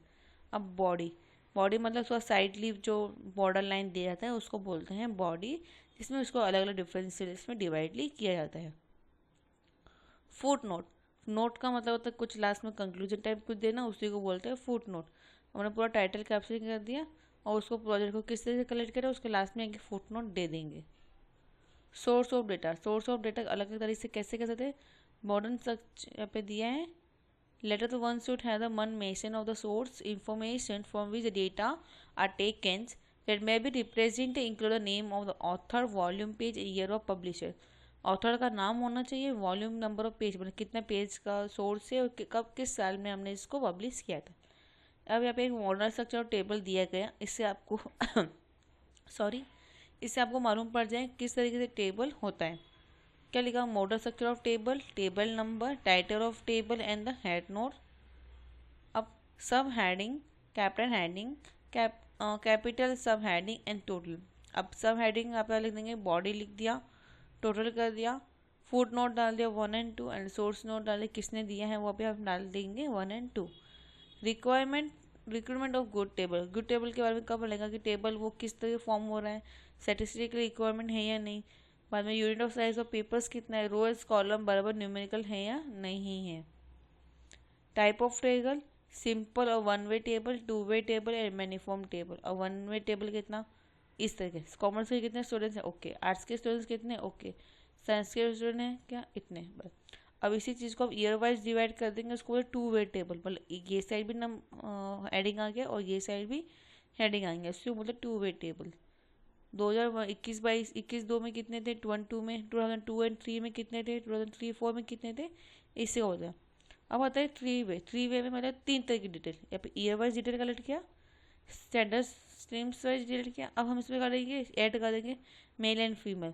तो कॉमर्स में male female and total, arts में male and female and total, science में male and female total and total of male and female total.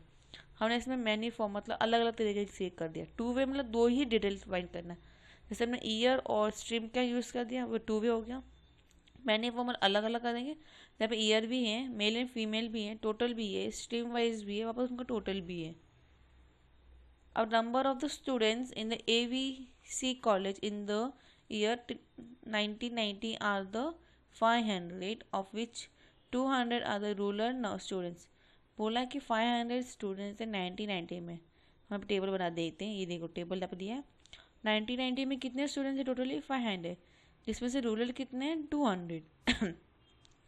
The number of student increasing by 150 and the number of urban student increase by 75। हर साल 150 के हिसाब से add करना है, मतलब यहाँ पे 200 पे प्लस करनी 150, यहाँ पे क्या आएगा 350। और number of urban student increase by 75 यहाँ पे हर साल इंक्रीज हो रहा है। In 1992 the number rural student increase by 20% why total number of student increase by 50 percent. Find the tabular, अब यहाँ पे एक टेबल दे दिया है, इस टेबल को हमें फाइंड करना है। तो यहाँ पे रूरल है, अर्बन है, टोटल है।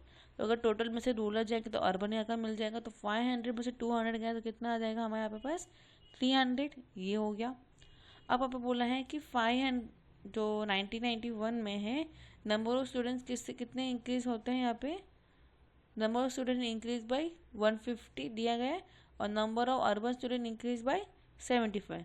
तो 500 को 150 से प्लस करेंगे, कितना आएगा 650। यहाँ पे 300 आया, 300 को प्लस करेंगे 75, 375 है, तो 375 और यहाँ पे 650, 650 में से 375 गया तो रूरल मिल जाएगा। यहाँ पे क्लियर हो गया। अभी हर साल 1992 में 20% बच्चे बढ़ गए। यहाँ पे 275 को 20% निकालेंगे, जो भी नंबर आएगा 275 को प्लस कर देंगे, जैसे 300 आया। और यहाँ पे कितने का इंक्रीज हो रहा है, यहाँ पे 50%, ये वाला, इसका 50% बोला, टोटल का 50% निकालेंगे, ये अमाउंट मिल जाएगा। इसको इसमें से माइनस करेंगे, यहाँ पे अमाउंट मिल जाएगा। इन तीनों को ऐड कर देंगे, यहाँ पे तीनों को ऐड कर देंगे, इन दोनों को ऐड कर देंगे, यहाँ पे लिख देंगे और यहाँ पर सम हमारा कंप्लीट हो जाता है। सेम यहाँ पे अलग वापस दिया गया है, मेल्स फीमेल्स पूरा दिया है। आपको भी कैसे पूछेंगे एग्जाम में, टोटल दे दिया, फीमेल दे दिया, मेल फाइन करो, बस इतना, या कुछ परसेंटेज दे दिया, वो परसेंटेज वाली एक लाइन फाइन कर दो, इस तरीके से सम्स आएंगे। हम अभी नेक्स्ट आगे देख लेते हैं। इस तरीके से बाकी सभी सम हैं। अब आएंगे हम डायग्राम एंड ग्राफ। डायग्राम क्या काम आता है, ग्राफली क्या काम आता है, वो यहाँ पर दिया है। Diagram are attached and impression. Diagram are used for simplifying the data. Diagrams see the time and label. Diagram useful for making comparison and diagram are universally applicables. और limitation of diagrams दिया गया है। Note that we are discussing here only interpretation of diagram and not the construction of diagram. Since construction of diagram is not in the FY BCom, हमें किस तरह से construction करना है वो यहाँ पे नहीं दिया गया है। सिर्फ आपको क्या क्या टाइप के डायग्राम्स होते हैं, किस तरह के डायग्राम्स होते हैं, वही हम यहाँ पे पढ़ने वाले हैं। अब टाइप ऑफ डायग्राम में 1 डेसिमल डायग्राम में क्या क्या आएगा, सिंपल बार diagram, multiply bar diagram, joint बार डायग्राम, सब divided bar diagram and percentage bar diagram. And 2 में क्या आएगा, पाई एंड सर्कुलर। अब क्या करोगे आप, 2 का हमें मालूम है पाई और सर्कुलर, बाकी जितने बच गए किस में आएगा, 1 में। सिंपल बार डायग्राम यहाँ पे आप देख सकते हो, इस तरीके सिंपली वे दिया रहेगा, जिसमें आपको एक्स एक्सेस और वाई एक्सेस दिए रहेंगे और यहाँ पे प्लॉटिंग करेगा, इसको बोलते हैं सिंपल बार डायग्राम, जिसमें इसको बिल्कुल भी जॉइंटली कुछ नहीं होता। और यहाँ पे क्वेश्चन क्या दिया रहेगा, जैसे name of the about figure. Name of the about figure किस तरह का डायग्राम ये दिख रहा है आपको, simple bar diagram. Which year has the list enrolment, सबसे ज़्यादा लिस्ट का यहाँ पे थोड़ा मीनिंग अलग हो जाए, लिस्ट का मतलब यहाँ पे होगा कम, सबसे ज़्यादा किसको कम है एनरोलमेंट, तो 19 में, यहाँ पे 9 लिखना भूल गए, यहाँ पे 1990 आएगा, तो सबसे कम किस में है, 1990 में। फिर अब what is the percentage increase in enrolment from the year 1991 to 1992। 1991 में से 1992 का कितना परसेंटेज इंक्रीज हो रहा है, फॉर्मूला क्या लिखेंगे, 12 माइनस 11 अपॉन 11 इंटू 100। तो 12 minus 11 upon 11 is equal to 100 और हमें आंसर परसेंटेज से मिल जाएगा। What is the enrolment for the year 1993, कितना है 15 और यहाँ पे 0030, 15,000 के हिसाब से लिखेंगे। मल्टीप्लाई बाय डायग्राम इस तरीके पर एक ही लाइन में 2 दिया रहेगा या 3-4 दिए रहेंगे इसे, तो जो ब्लैक है वो नॉन गवर्नमेंट कंपनी, जो वाइट पे दिए रहेंगे वो गवर्नमेंट कंपनी यहाँ पे। और यहाँ पे name of the above diagram क्या हो जाएगा हमारा, bar diagram, multiply bar diagram. Which year so the maximum export, export किस साल में ज़्यादा हो रहा है, 1991 में। The difference in export and import in the year, in the list in the year and dash and maximum in the year. Different वो import and export and import करेंगे तो किस में सबसे कम है, 1971 में। मैक्सिमम कौन सा ईयर है, 1991 में। The percentage decrease in export from year 1989 to 1990। 1989 या 1989 तो दिया ही नहीं है इन्होंने, क्या क्या है 1986 लेंगे और इसका 1990 वो भी नहीं दिया है, क्वेश्चन थोड़ा बहुत रॉन्ग है। फिर सब डिवाइडिंग बार का मतलब 2 बार उसको ज्वाइन करके लिखना, उसको बोलते हैं सब डिवाइडिंग बार ग्राफ। फिर आता है परसेंटेज बार ग्राफ, ये पूरा लाइन 100 का ही होगा, 100 में से कुछ डिवाइडली करके यहाँ पे दिया रहेगा, जैसे पे food, cloth, rent, fuel, light and म्यूसिलेशन वर्क्स। इसको बोलते हैं पाई डायग्राम्स। पाई डायग्राम कभी भी सर्कल में फॉर्म होगा और उसको फिर इस तरीके से अलग अलग वे ऑफ डिवाइडिंग किया जाता है। अब आप ग्राफ पढ़ेंगे, ग्राफ में historical frequency polygon, frequency curve, origin and cumulative frequency curve. Remember we will deal with equal enter with historical only. Historical क्या होता है उसका हम डायरेक्ट हम एग्जाम्पल देख लेते हैं। मार्क्स दिया है, नंबर ऑफ स्टूडेंट्स दिया गया है। अब उसको सॉल्व करने के लिए क्या करेंगे, यहाँ पे मार्क्स को पहले हम देखेंगे 20 to 24, 25 और 29, मतलब यहाँ पे दोनों क्लास सेम नहीं हो रही है। 25 में से 24 गया तो कितना बचा 1, 1/2 कितना आएगा 0.5। यहाँ पे 20 में से 0.5 को माइनस करेंगे और बड़ी वाली क्लास को 0.5 से प्लस, छोटी क्लास को 0.5 से माइनस, बड़ी क्लास को 0.5 से प्लस। तो कभी भी क्लास कंटिन्यू है, क्लास हमने कंटिन्यू कर दी। अब एक्स एक्सिस वाई एक्सिस लिख देंगे। एक्स एक्सिस 10 सेंटीमीटर लिखा, वाई का हमने 5 स्टूडेंट्स लिख दिया। ग्राफ सॉल्व कर देंगे। अब हिस्टोग्राम में कभी भी जैसे पहले हमने क्लास लिखा 95 पूरा लिख देंगे, यहाँ पे लिख देंगे, और ये कभी भी क्लास इस तरीके से जॉइंटली में हो जाए, इसी को बोलते हैं histogram class. Frequency polygon, frequency पॉलिनॉम का डायग्राम बहुत इजी है, इस तरीके से होता है। उसी स्केल को यूज़ करेंगे, लेकिन जो मिडल पॉइंट मतलब कौन से दिखा देते हैं, हिस्टोग्राम में दिखाऊंगा तो आपको समझेगा। ये जो यहाँ पे मिडल पॉइंट दिख रहा है, इसको पॉइंट करोगे, इसको पॉइंट करोगे, ये पॉइंट करोगे, इधर इधर ऐसे यहाँ से एक्सिस लाइन को ज्वाइन कर दोगे by using the scale and pencil, और आपका बन जाएगा फ्रीक्वेंसी पॉलीगॉन। फिर आता है ड्रॉ द हिस्टोग्राम पॉलीगॉन, दोनों साथ में, मैंने अभी तो एक्सप्लेन कर दिया आपको। बस पहले हिस्टोग्राम को ज्वाइन करोगे, फिर ये सब मिडल रॉन्ग के इधर आना चाहिए, मिडल में आएगा। ये सभी मिडल पॉइंट को ज्वाइन करते करते आप यहाँ पे एंडिंग में आ जाओगे। ये हो गया आपका histogram with the frequency polygon. Sum दिया गया है भाई, अभी सम अलग अलग पे सभी सम दिए गए हैं। फ्रीक्वेंसी कर्व, और फ्रीक्वेंसी कर्व क्या होता है, फ्रीक्वेंसी पॉलीगॉन में क्या होता है, दोनों थोड़ा सा फर्क है। यह will take the age of horizontal axis and number of student vertically. ये देख सकते तो इस तरीके से यहाँ पे पॉइंट हमें फ्लो करना है। से यहाँ पर हिस्टोरिकल फ्रीक्वेंसी का दोनों ही दिया गया है। फिर आता है ऑगिव्स और cumulative frequency curve. Less than equal to ogive पढ़ेंगे, more than equal to ogive पढ़ेंगे। अब ये लेस देन इक्वल टू क्या होता है, मोर देन इक्वल टू क्या होता है, नीचे हम सम में अच्छे से इसको पढ़ेंगे। यहाँ पे सम दिया गया है। Draw the less than given ogive, यहाँ पे नंबर दिए गए, नंबर ऑफ स्टूडेंट्स दिए गए, इन दोनों को हम पहले लिख देंगे। अब जब भी लेस देन करेंगे तो क्या करना, 2 को यहाँ पे लिखोगे, 2 + 3 5, 5 + 6 11, ऐसे कर देंगे। यहाँ पे पूरा लिख दोगे। इसका टोटल कितना आएगा हमारा पे 70, और जब इसका टोटल करोगे वो भी कितना आना चाहिए 70। जब दोनों का आंसर सेम आएगा तो हमारा आंसर राइट है। अब फर्स्ट में क्या है, 0 to 10 करें कितना है 2, तो ये 0 से 10 में कितना लिख देंगे हम यहाँ पे 2, 20, ऐसे करते करते हम यहाँ पे पूरा इसको प्लॉटिंग कर देंगे। इसको बोलते हैं लेस देन। लेस देन कभी भी नीचे से ऊपर जाएगा इस तरफ, और मोर देन में ऊपर से नीचे की तरफ हम आएंगे। अब यहाँ पे क्या दिया गया है, इसमें draw the less then and more than दोनों फाइंड करने बोला है। तो पहले हम मंथली इनकम लिख देंगे, नंबर ऑफ फैमिली लिख देंगे। लेस देन के लिए पे 60 के प्लस लेंगे, 60 + 170 230, 230 + 200 2, ऐसे करते करते हमें 600, और ये भी 600 सेम आ गया। जब मोर देन करेंगे तो नीचे का नंबर पहले लिखेंगे। 20 लिखा, 20 + 40 60, 60 + 50 110, 60 + 170, ऐसे करते करते हमें 600, ये 600, ये 600 और ये 600 तीनों सेम नंबर आने चाहिए। अब हम सम करेंगे, जैसे मैंने लेस देन बोला था, ये जो लाइन जा रही है ये लेस देन की साइन होगी, और ये जो लाइन जा रही है ऊपर से नीचे वो क्या हो गया मोर देन। और ये यहाँ पे प्लॉट नहीं करेंगे, जब भी यहाँ पे 2 पॉइंट दोनों लाइन जब जॉइंट हो रही हो उस तरह से हम यहाँ पे ऐसे लाइन खींचेंगे। जब ऐसे लाइन खींचेंगे तो वो हो गया हमारा मिडल इनकम। क्लियर है, इसी तरीके से सभी वो सब हमें सॉल्व करना है। अब आता है मेजर ऑफ सेंटर टेंडेंसी, जिसमें मीन मीडियम मोड के बारे में हम पढ़ने वाले हैं। अब इसमें सेंटर टेंडेंसी में अलग अलग मीन टाइप्स ऑफ एवरेज पढ़ने वाले हैं। Arithmetics, medium, mode, geometrical mean and harmonical mean. Arithmetical mean को हम यहाँ पे एक्स ऐसे लाइन को बोलते हैं, यहाँ पे एक्स बार, जिसको हम रेट करते हैं एक्स बार। फॉर्मूला होता है x bar is equal to sum of all the observation upon the number of observation. जितना भी ऑब्जर्वेशन दिए रहेगा उस सभी को प्लस कर देना है और नंबर ऑफ ऑब्जर्वेशन को उसको डिवाइड कर देना है।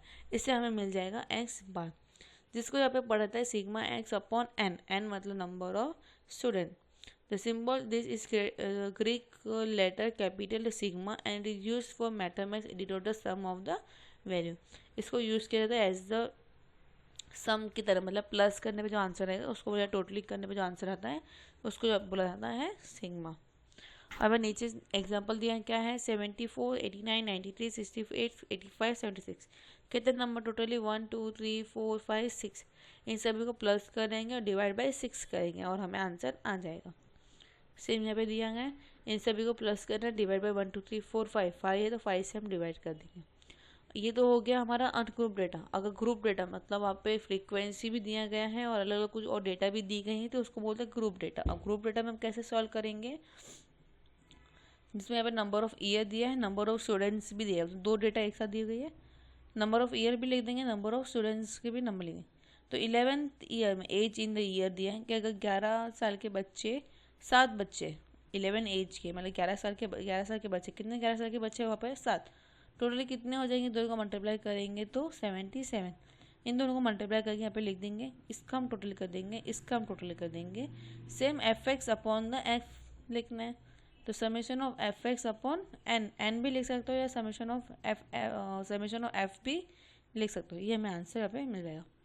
इस तरह के यहाँ पे भी करने, इन दोनों को मल्टीप्लाई करेंगे पे टोटल, इसका टोटल, ये इसका टोटल अपॉन इसका टोटल, खत्म यहाँ पे सब। अब ग्रुप इन डेटा का फॉर्मूला हो गया, क्लास इंटरवल्यू हो जाता है। अब यहाँ पे sigma x equal to summation of f x upon n होता है, where the n is equal to summation of f and x is the mid point of the class interval. अब स्टेप 1 क्या है, obtain the mid point for each class interval. हमें अभी group में दिया रहेगा जैसे 1 to 2, 1 to 10, 10 to 20, इस तरह से दिया रहेगा। तो हमें सभी के मिड पॉइंट फाइंड करना है। मिड पॉइंट फाइंड करने का फॉर्मूला क्या होता है, lower limit plus upper limit upon 2। ऐसे हमें दिखा दो, पहले सम दिखा दो क्या आएगा। 10 to 20, 20 to 30, 30 to 40, 40 to 50, 50 to 60, 60 to 70, 70 to 80। यहाँ पे क्लास सभी कंटिन्यू है, मतलब यहाँ पे क्लास खत्म का हुई 20, क्लास स्टार्ट का होगा 20, मतलब कंटिन्यू क्लास है। इन सभी को हम यहाँ पे लिख देंगे, फ्रीक्वेंसी भी लिख देंगे। अब 10 + 20 कितना होता है 30, ये लोअर लिमिट ये अपर लिमिट, दोनों को प्लस करेंगे तो 10 + 20 30, 30 डिवाइड बाई 2 50, यहाँ पे हो गया। अब 20 + 30 50, 50 डिवाइड बाई 2 25, ये सभी हम लिख देंगे। अब इसको और इसको दोनों को मल्टीप्लाई करेंगे, इसका टोटल लिखेंगे और इसका टोटल लिखेंगे। इसका टोटल मतलब summation of f x upon summation of n, दोनों को डिवाइड करेंगे, एवरेज मार्क्स हमें मिल जाएंगे। हम आगे अभी देखते हैं यहाँ पे क्या दिया। यहाँ पे क्लास कंटिन्यू नहीं रही तो 132 134 डायरेक्ट 135 आ गया, मतलब एक का डिफरेंट हो जाता है। अब इसको हम कैसे सॉल्व करना है वो देख लेते हैं। सबसे पहले कर रहे हैं हम क्लास कंटिन्यू।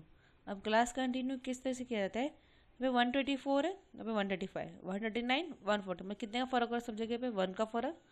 तो 1 इसको 135 माइनस 134 कितना आया 1, 1 divide by 2 0.5।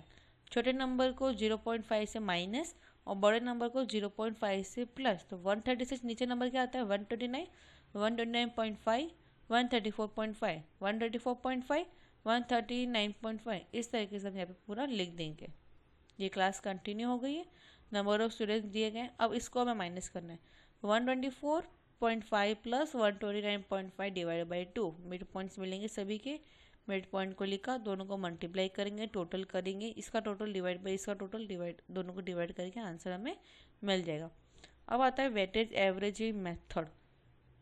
Weightage average method का हमें वेटेजली फाइंड करना था, जिसमें वेरिएबल्स ही फाइंड करना था। एक्स दिया रहेगा, डब्ल्यू दिया रहेगा, एक्स का टोटल हम यहाँ पर लिख दिया, डब्ल्यू का टोटल यहाँ पे हम लिख देंगे।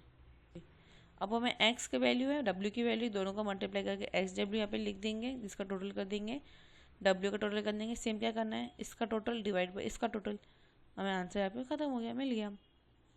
सेम यहाँ पे सम दिया गया है, वेरिएबल्स दी गई हैं, परसेंट ऑफ मार्क्स दिया है, वेटेज दिए हैं, दोनों को हम कर देंगे, सॉल्व करना है, ख़त्म, इतना ही है। अब आता है कंबाइंड मीन। कंबाइंड मीन का होता है x bar is equal to n1 x1 plus n2 x2 upon n1 plus n2। ये कहाँ तक भी हो सकता है। जैसे यहाँ पे दिया गया है average salary of two group, कितने ग्रुप है 1 and 2, दोनों को यहाँ पे लिख देंगे 1 and 2 आर रुपीज़ 1500। x1 कितना है 1500, दूसरे का x1 कितना, x2 कितना है 2200, मतलब एवरेज दिया गया है। n कितना 80 and 70। अब क्या करेंगे, n है, ये भी है, n2 भी है, x2 भी है, तो n1 into n2 x1 plus n2 into x2 upon n1 plus n2, 80 into 1500 plus 70 into 2200 upon 80 plus 70। यहाँ पे हमें आंसर आ जाएगा। इसी तरह mean of group of the worker of 50 worker is 58, the second group of the combine is this and set is this. तो पहले वाला कितना है 50, सेकेंड वाले का कितना है 60, थर्ड वाले का कितना दिया गया यहाँ पे 90। अब क्या दिया है, नंबर ऑफ वेट दिया है, पहले वाले का वेट कितना है 58, सेकेंड वाले का 62, थर्ड वाले का 56। अब 3 है तो यहाँ पे n1 x1 plus n2 x2 plus n3 x3 upon n1 plus n2 plus n3, हमें एवरेज डी ग्रुप मिल जाएगा। मेरिट्स एंड डी मेरिट्स हैं, ये दोनों पढ़ना कंपलसरी, क्या उसके मेरिट से क्या उसके डी मेरिट से। अब यहाँ पर सम्स एक्सरसाइज दिया गया है, जो मैंने अभी पूरा जितना एक्सप्लेन किया वो पूरा एक्सरसाइज वैसे ही सम्स सभी करने हैं। अब आते हैं हम मीडियम बहुत ईजी है और इसको फाइंड करना बहुत ईजी, जिसमें अभी हम अनग्रुप डेटा ग्रुप डेटा के वाइज स्टेप वाइज करेंगे। सबसे पहला स्टेप होता है उसको असेंडिंग ऑर्डर में लिख देना। अब असेंडिंग ऑर्डर में लिखने के बाद कैसे करते बता देती हूँ। जैसे 65, 38, 79, 85, 54, 47, 72। अब छोटे नंबर से बड़े नंबर तक हम लिखेंगे। सबसे छोटे नंबर 38, फिर 47, फिर 54, फिर 72, 79 एंड 85। कितने टोटल नंबर है 7, 1 2 3 4 5 6 7। इसका फॉर्मूला क्या है, किस तरीके से हम करेंगे, आप इन्होंने फॉर्मूला दिया है, ओके दिया है। फॉर्मूला क्या है n मतलब ये 7 मिला, तो n प्लस 1 अपॉन 2, 7 प्लस 1 कितना होता है 8 अपॉन 2, 8 को जब 2 से डिवाइड करेंगे कितना आएगा 4। तो फोर्थ नंबर पे कौन है 1 2 3 4, 65 फोर्थ नंबर पे, इसलिए मीडियम क्या हो गया 65। अगर नॉर्मल का सेंसली लगाओगे तो कितने नंबर 1 2 3 4 5 6 7, ये 85 38 कैंसिल, 47 79 कैंसिल, 54 72 कैंसिल, बचा कौन 65, ये हमारा हो गया मीडियम। लेकिन ये ऑड नंबर है, अगर इवन नंबर होता तो फिर क्या करते हैं, इवन नंबर फॉर्मूला वही यूज़ करते हैं। समझो यहाँ पे 8 नंबर है टोटली, तो 8 प्लस 1 अपॉन 2, 8 प्लस 1 कितना होता है 9, 9 plus 1 upon 2 is equal to 4.5, मतलब फोर्थ नंबर पे 5 नंबर पे होता है। हम इन दोनों को पहले प्लस करेंगे फिर डिवाइड बाई 2 करेंगे, फिर 65 प्लस 72 अपॉन 2, जो भी हमारा आंसर आएगा वो मिडिल नंबर हमें मिल जाएगा। इसे यहाँ पे दिखा दो, फोर्थ प्लेस फाइंड करना है, तो फोर्थ के लिए हमें क्या है 4 and 5, तो 45 प्लस 65 को प्लस करेंगे डिवाइड बाई 2 करेंगे, मीडियम कितना आ गया 56। ये कभी भी क्या होता है इवन नंबर में। इसी तरीके से हम सभी यहाँ पे सम्स करेंगे। अब क्या यहाँ पे ग्रुपिंग डेटा में क्या कहते हैं, इनकम ऑफ रुपीज़ फाइन लिख देंगे, फिर नंबर ऑफ पर्सन भी यहाँ पे हम लिख देंगे। इन सभी का हम टोटल कर देंगे, कितना आया 46, 46 को डिवाइड बाई 2 करेंगे, कितना आ रहा है 23। अब जब cumulative frequency we get 35 as the first cumulative frequency greater than 23, the value of x consume for the CF of 35 is 3। 23 से बड़ा नंबर यहाँ पे कौन सा इस लाइन में 35, 35 का कितना है यहाँ पे वैल्यू 3000, कितना आ गया हमारा मीडियम 3000। बस सम कंप्लीट, कितना ही है। Find the medium of following data, यहाँ पे डेटा दी गई है, इस डेटा को हम चाहे तो आप असेंडिंग ऑर्डर में लिख सकते हो। जैसे यहाँ पे लिख देते हम 50, असेंडिंग ऑर्डर में लिखना कंपलसरी है, सॉरी 15 का 8 तो 15 के सामने 80 लिखना है, इसको भी वापस जमाने की ज़रूरत नहीं है। फिर क्या 15 के बाद 20, 20 का कितना है 40, 20 एंड 40, फिर 25 90, 25 90, मतलब किसको आपको अरेंज करना है एक्स को अज्यूम करना है असेंडिंग ऑर्डर में। फिर यहाँ पर क्यूमुलेटिव लेस देन टाइप करना है, जैसे यहाँ पे 8 है तो 8 लिखेंगे, फिर 8 प्लस 14, फिर 22 प्लस 91, 41 प्लस 23 ऐसे करके लिख देंगे 96। 96 को डिवाइड करेंगे 2 से, कितना आया 48। 48 किधर आता है 41 और 64, 48 से बड़ा नंबर कौन है 64। 64 का वैल्यूबल कितना है 30, तो मीडियम कितना हो गया 30। खत्म। अब ग्रुपिंग डेटा करेंगे, ग्रुपिंग डेटा में थोड़ा सा फॉर्मूला अलग होता है, L1 प्लस ब्रैकेट में n/2 minus c f upon f bracket close L2 minus N1। L1 क्या होता है लो क्लास लिमिट, L2 क्या होगा अपर क्लास लिमिट, F क्या होगा फ्रीक्वेंसी, सी एफ क्या होगा क्यूमुलेटिव फ्रीक्वेंसी। और यहाँ पे सम दिया है 1000 टू 12,000 12,000 टू 1400 ऐसे करके पूरा लिख देंगे। हमेशा क्लास चेक करना कि पहले वो क्लास कंटिन्यू है ही नहीं। यहाँ पे 12 आया, 14 ऐसा है, यहाँ वैल्यू लिख देंगे। अब 15 plus 21 36, 30 plus 24 60, 60 plus 18 78, 78 plus 12 90, 90 plus 10 1000। अब इसमें वापस क्या है 100, 100 डिवाइड बाई 2 करेंगे 50। अब 50 से बड़ा नंबर कौन है 60 बराबर। अब सबसे बेस्ट आइडिया है यहाँ पे एक ब्रश बनाने का। ब्रश बनाने आता है ना आप लोग को सभी को, तो हम यहाँ पे क्या बनाएंगे ब्रश। यहाँ पे से ब्रश फॉर्म कर देंगे।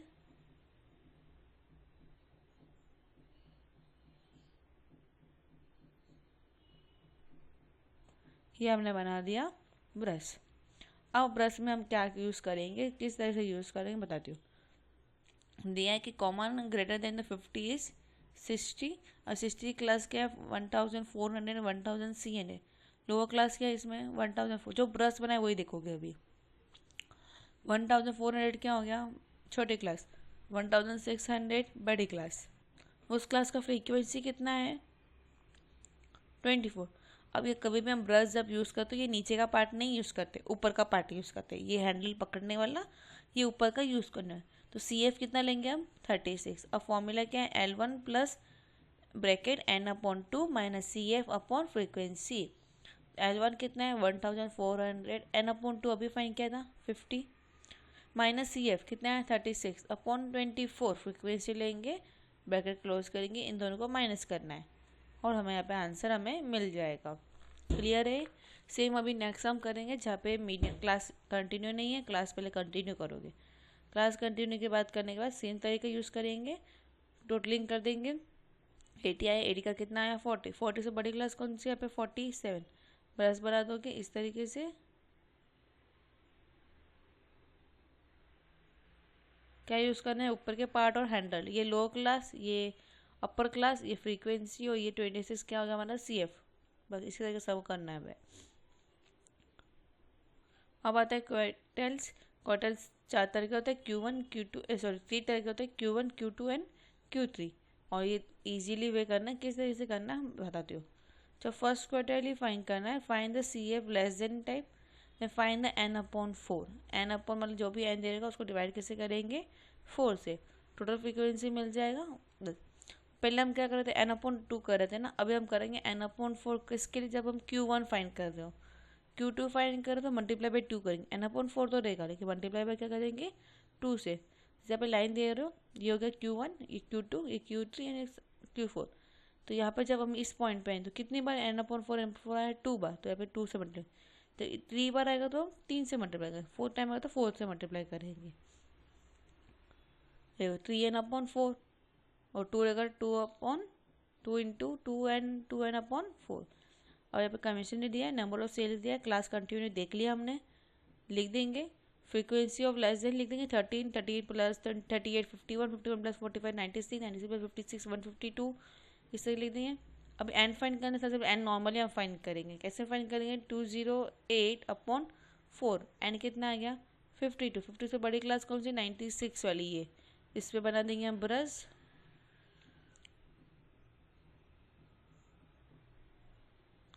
ये हमने ब्रश बना दिया। अभी ये वर्ड्स ये और ये हमें यूज़ करना है।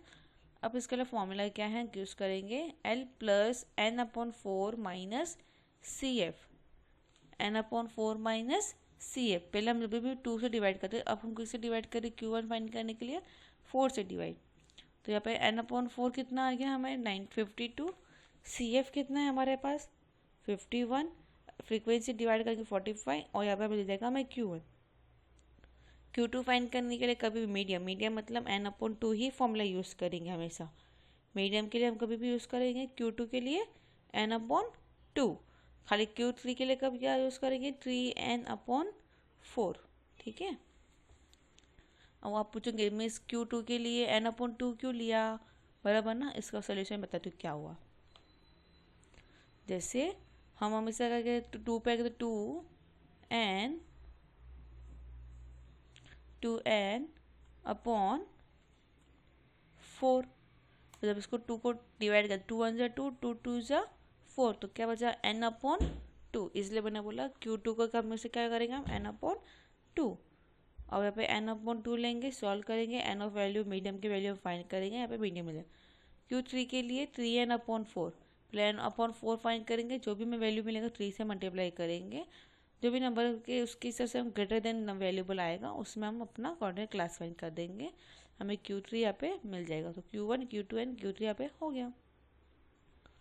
अब locate of Q2 is a y-axis from the drawn perpendicular on the CF curve.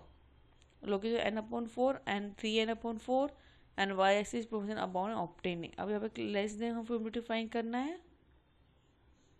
फिर x एक्सेस अपर लिमिट है, y axis of cumulative x axis of upper limit. Upper limit मतलब क्या हो जाएगा, ये जो अपर क्लास है 10 20 30 40 50 वो सभी हम लिख देना है। और y एक्सेस के लिए हम क्या लिखेंगे, क्यूमुलेटिव फ्रीक्वेंसी। जब x ऐसे 10 होगा तो y लिमिट कितना होगा 50। अब इसको हम प्लॉट करना रहेगा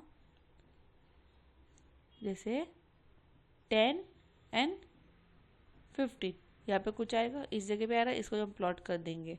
फिर सेकेंड करते करते हम ऐसा पूरा ये जो डायग्राम हम करेंगे इसको 40 20 30 28 30 53 40 75 50 100। ये हमारे x की वैल्यू, ये हमारी y की वैल्यू, इसको हमें क्या कर देना है, प्लॉट कर देना है। और यहाँ पे इन्होंने क्या किया है, n अपॉन 4 फाइंड किया, 120 अपॉन 4 क्या 30, n अपॉन 2 के लिए 120 अपॉन 2 60। अब n अपॉन 4 तो मिल गया हमें 30 इंटू 3 करेंगे तो हमें आंसर आएगा 90। मतलब 30 60 90 आना चाहिए। इधर भी हमें अभी हम देख लेते हैं, एक 30 60 और 90, 30 60 90 के हम यहाँ पे एक 30 60 और एक 90। तो 30 का पॉइंट किस पर 20 पे, 60 का पॉइंट हो जाएगा 30 पे और 90 का हम लाइन किसके नीचे देंगे इधर। तो ये सब हमारे मेन मीडियम मोड हमें मिल गए। क्लियर है। एज पर ग्राफ के साथ आपको मतलब Q1 कितना मिला 20 बन जाएगा। M का मिल रहा है यहाँ पे इन्होंने बताया 33, यहाँ पे प्लॉट किया 30, वो ड्रॉ करने पे ही मालूम पड़ेगा ये ग्राफिकली सम के सबसे क्या। और Q3 कितना मिल जाएगा हमें यहाँ पे 46। अप्रोच में फिक्स नहीं है, अप्पो नीचे हो सकते हैं। इसी तरीके बाकी सब यहाँ पे सभी सब एक्सप्लेन किए गए हैं और क्वेश्चन दिए गए। अब मोड का मतलब होता है जो सबसे ज़्यादा नंबर रिपीट होता है उसी को बोला जाता है मोड। यहाँ पे सबसे ज़्यादा नंबर कौन सा रिपीट हो रहा है 35। 35 क्या हो गया हमारा मोड। अब यहाँ पे एक क्वेश्चन में यहाँ पे दिया गया है जो 5 6 7 8 9 10। यहाँ पे सबसे हाईएस्ट नंबर कौन सा है, the highest number of the 56 is again the size is 8। ये 8 आता है। हाईएस्ट नंबर क्या, नंबर ऑफ पेयर किसने 56, तो हमारा नंबर ऑफ साइज क्या आएगा 8 आएगा। यहाँ पे 6 वे नहीं आएगा 8 आएगा, रॉन्ग दिया उन्होंने। अब फॉर्मूला इसके लिए z इज इक्वल टू, हम मोड को यहाँ पे डिनोट करते हैं z is equal to L1 plus bracket F1 minus F0 upon F1 minus F0 plus F1 minus F2 bracket close F2 minus F1। ये इस तरीके का यहाँ पे एक फॉर्मूला बन जाता है। अब इसको कैसे सॉल्व करना है, जैसे ऊपर मैंने ब्रश बनाना सिखाया था, यहाँ पे हम और कुछ बनाना सीखेंगे। सेम यहाँ पे हम लिख देना है पूरा, जैसे हम यहाँ पे लिख देंगे 20 to 40 40 to 60 क्लास लिख दिया, 21 20 30 40 पूरा लिख दिया। अब मैक्सिमम सबसे ज़्यादा रिपीट नंबर वाला कौन सा यहाँ पे है 40, वो क्या हो जाएगा F1। उसके ऊपर वाला नंबर क्या हो जाएगा F0, उसके नीचे वाला नंबर हो जाएगा F2। अब इसमें बनाना है हल्का हथौड़ा। क्या बनाना है हमें यहाँ पे, हल्का हथौड़ा। इसको हम हल्का हथौड़ा बना देंगे यहाँ पे। अब जो जिसमें जितने बॉक्स में जो नंबर्स आ रहे हैं वही हमें यूज़ करने वाले 80 100 35 40 एंड 24। अब कैसे यूज़ करेंगे, 80 क्या हो गया हमारा लो क्लास, 100 क्या हो गया अपर क्लास, बराबर। F0 है, F1 और F2 है। अब फॉर्मूला डालेंगे, L1 कितना 80, F1 कितना वाला 40, 40 में से 35, 40 में से 35 प्लस 40 में से 24 और यहाँ पे L2 वाला। इसको सॉल्व करके हमें यहाँ पे मोड मिल जाएगा। क्लास अगर कंटिन्यू ही नहीं है तो हमें पहले क्लास कंटिन्यू करेंगे, क्लास कंटिन्यू के बाद जो नंबर होगा उसी को हमें लेना है, ठीक है। इसी तरीके हम कर देंगे सब, और कुछ नहीं इसमें। Graphical location of the mode देखना है। अब यहाँ पे एक मोड दिया रहेगा, बस इसी को हमें हिस्टोग्राम के डायग्राम में हमें सॉल्व करना है। जो मैक्सिमम यहाँ पे ऊपर जा रहा है ये पॉइंट को इस वाले पॉइंट को क्रॉस करना और ये वाले पॉइंट को इसको यहाँ पे क्रॉस करना और यहाँ पे हमें यहाँ से एक लाइन खींच देंगे, वो हो जाएगा हमारा मोड। इसके मेरिट्स एंड डीमेरिट्स दिए गए हैं और फिर यहाँ पे एक सम्स दिए गए हैं। पहले वाले सम में आंसर्स क्या है, सबसे ज़्यादा रिपीट क्या हो रहा है 35, सेकेंड वाला सबसे ज़्यादा रिपीट क्या हो रहा है 300, ये हमारे हो गए मोड। इस तरीके से हमें यहाँ पे सभी सम यहाँ पे कर देना है। अब आता है मेजर ऑफ डेप्रिसिएशंस। ये बहुत इजी है और फटाक से हो जाएगा। इसमें हम चले जाएंगे डायरेक्टली हम रेंज क्या होता है, रेंज हमें फाइंड करने के लिए lower class minus larger class minus smaller class, जो बड़ी क्लास की वैल्यू होगी उसको छोटे क्लास से माइनस करना है। अब यहाँ पर रिलेटिव ऑफ रेंज है absolute range upon sum of the two extremes दिए गए हैं। इसका फॉर्मूला ये भी लिख सकते हो, नहीं तो L minus S upon L plus S. Absolute range जो L माइनस एस दिया, सम ऑफ टू मतलब इन दोनों को प्लस करके, तो L minus S upon L plus S. यहाँ पे अलग अलग दिया गया है, A B C के दिए गए हैं, फिर इन्होंने कुछ बराबर नहीं बताया, हम दूसरा कुछ सम देख लेंगे। अब आता है Q D is equal to Q3 minus Q1 upon 2। Q3 कैसे फाइंड करते, अभी लास्ट लेसन में सीखा था। Q1 भी कैसे फाइंड करते वो भी हम सीखा। दोनों की हम वैल्यू फाइंड करेंगे, दोनों को माइनस करेंगे, डिवाइड बाई 2 करेंगे। एग्जाम में डायरेक्टली वैल्यू भी दी होगी, डायरेक्टली को फॉर्मूला यूज करके करना है। अब इसका coefficient of the Q D find करेंगे, Q3 minus Q1 upon Q3 plus Q1।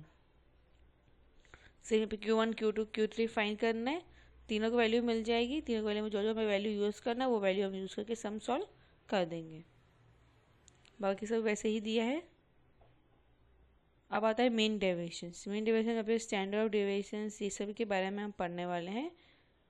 Formula दिया है summation of M D is equal to summation of x minus x i upon 2 N.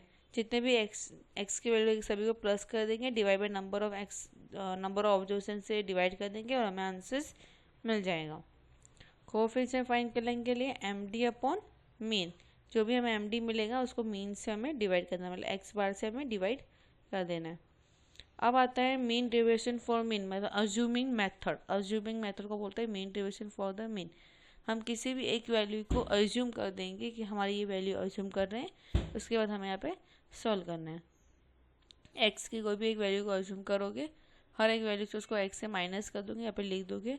फिर x को दोनों को मल्टीप्लाई करना है, मतलब एफ और डी को मल्टीप्लाई करेंगे, डी एक्स को, यहाँ पे हमें वैल्यू मिल जाएगी। इसका टोटल और हमें मीन से डिवाइड कर देंगे तो हमें एक्स बार मीन मिल जाएगा। सेम आरती का मीन मिल जाएगा और coefficient of D mean deviation भी हमें यहाँ पे मिल जाएगा। स्टैंडर्ड डेविएशन का सिंबल ही यहाँ पे रिपीट कर इस तरीके से होता है, जिसको बोलते हैं सिग्मा, जिसको बोला जाता है सिग्मा। और standard deviation is called the variables.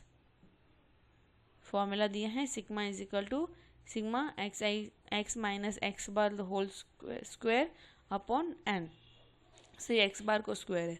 Same यहाँ पे वाई के लिए भी वही, और फ्रीक्वेंसी हुआ तो इस तरीके से फॉर्मूला यूज़ कर सकते हो। सम दिए गए हैं जिसमें हम एक्स लिख देंगे, एफ लिख देंगे, एक्स इंटू एफ कर देंगे। डी एक्स कैसे फाइंड करना मैंने बता दिया पहले ही, डी एक्स का स्क्वायर कर देंगे, स्क्वायर करने पर एफ मल्टीप्लाई करके यहाँ पे हम लिख देंगे। अब इसको फॉर्मूला में सब्स्टिट्यूट कर देना और हमें यहाँ पे वैल्यू मिल जाएगा।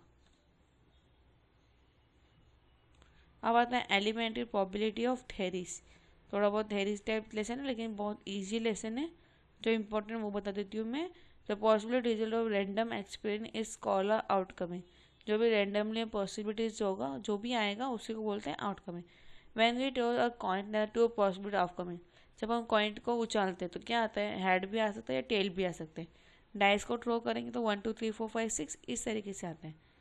The collections of all the possibility outcoming in the random least experiment is called the sample space। Samples का जितना जो भी पॉसिबिलिटी होगी उस सब जो भी होगी उसी को बोला जाता है सैम्पल स्पेस। उसको डिनोट किया जाता है यहाँ पे एस। जैसे मैंने कॉइन को उछाला, तो कॉइन को उछालने पे दो कॉइन को उछालना क्या क्या आ सकते हैं, दोनों में कॉइन में हैंड आ सकते हैं, या एक कॉइन में हैंड आया तो दूसरे कॉइन में टेल आ गया, एक में टेल आया तो दूसरे में हैंड आ गया, या दोनों में टेल है। तो कितनी क्या अलग अलग पॉसिबिलिटी मेरे पास टोटली 4 पॉसिबिलिटी है। अगर डाइस को थ्रो किया तो डाइस में क्या क्या आ सकता है, 1 2 3 4 5 6 कुछ भी आ सकते हैं। तो कितनी बार पॉसिबिलिटी, मेरे कितने नंबर्स की पॉसिबिलिटी है, 6 बार पॉसिबिलिटीज है। अब इसमें होते हैं अलग अलग इवेंट्स होते हैं। जिसको इवेंट्स को आप अलग अलग वे ऑफ डिनोट करोगे, जैसे ए बी सी ऐसे आप डिनोट कर सकते हो। जैसे अगर ये जो हम सैम्पल लिया था 1 2 3 4 5, अगर इसमें बोल रहा है कि the no of dot appear in the multiply of 6, multiply of 3 के कौन से नंबर यहाँ पे अप्लाई होता है। 3 के टाइम में 1 जाता है नहीं, 2 जाता है नहीं, 3 जाता है हम 3 लिख देंगे, 4 जाएगा नहीं, 5 जाएगा नहीं, 6 जाएगा हाँ। तो जब मल्टीप्लाई ऑफ 3 करेंगे तो ए ऑफ इवेंट में कितना है 3, 6 कितने नंबर आए 2। The number of dots appear in the prime number, prime numbers क्या होता है 2 5 6, कितने नंबर्स आ गए 2 5 6। एन ऑफ बी कितना हो गया 3। फिर यहाँ पे रैंडम पॉसिबिलिटी दिया हुआ है, सभी यहाँ पे नॉर्मली एक्सप्लेन किया कि क्या क्या हो सकता है। टाइप्स ऑफ इवेंट्स होते हैं, सिंपल इवेंट जो नॉर्मली सिंपल इवेंट्स होता है, न्यूल इवेंट जो मतलब कुछ भी नहीं होगा। तो सब 1 2 3 4 5 6 दिया और बोला कि यहाँ पे द मल्टीप्लाई ऑफ 7, 7 का मल्टीप्लाई यहाँ पे है कि नहीं है।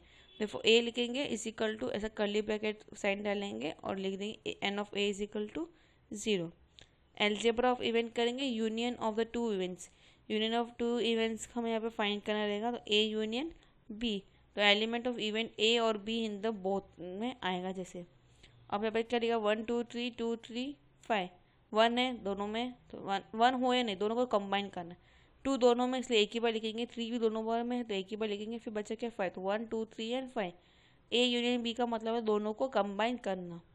इंटरसेक्शन ऑफ टू इवेंट, दोनों इवेंट में जो कॉमन होगा वो हमें लेना। ए इंटरसेक्शन बी, 1 2 3 2 3 5, दोनों में 1 है नहीं एक ही में, 2 दोनों में हाँ लिख देंगे, 3 दोनों में हाँ लिख देंगे। यहाँ पे 5 बचा दोनों में है नहीं है, तो दोनों में क्या क्या है 2 और 3, दोनों को लिख देंगे हम 2 एंड 3। म्यूचुअल एक्सपीरियंस इवेंट्स में आता है whether A is 1 2 3 and B is 4 and 5। Mutual exclusions and the excluded events आ जाइए हम। कॉम्प्लीमेंट ऑफ इवेंट्स दिया हुआ है जिसमें हम एलिमेंट्स दिए गए हैं और सेक्शन दिए गए हैं और जिससे हम ए और फाइंड करें।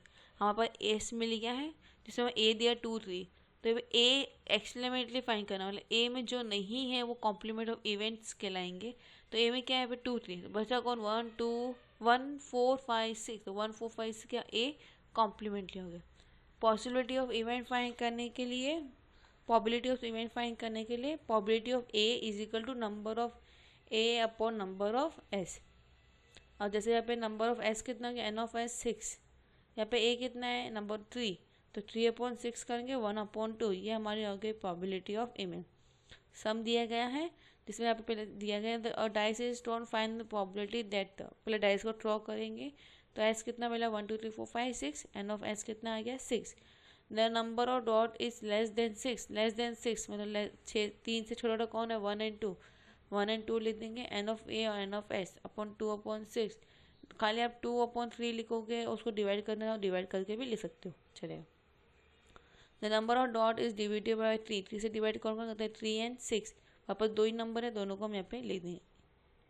फिर यहाँ पे क्या है द 3 आपका coins are toss at the time find the probability that the exist 2 head turn up two and the most 2 head turn up two. और यहाँ पे हम लिख देंगे इसको। अब एन ऑफ एस कितना आ जाएगा 8, कितने जो दो हेड्स किसी किसमें इसमें भी है, सिर्फ 2 हेड ही हो जाए, दूसरे ज़्यादा नहीं हो जाए। इसमें 2 हेड है, इसमें 2 हेड है, इसमें 2 हेड है, बाकी सब में टेल से तो कितने हैं 3 है, 3/8। इसी तरीके से बाकी सभी कम सम करना है। Continuity principles and the combinations, counting principles करेंगे, कॉम्बिनेशंस का फॉर्मूला यूज़ करेंगे। कॉम्बिनेशंस का फॉर्मूला होता है NCR is equal to N slash upon R is equal to N-R। अब फॉर्मूला दिया रहेगा we can select a group of 3 students from the 5 students, 3 students को सेलेक्ट करना है फ्रॉम द 5 स्टूडेंट।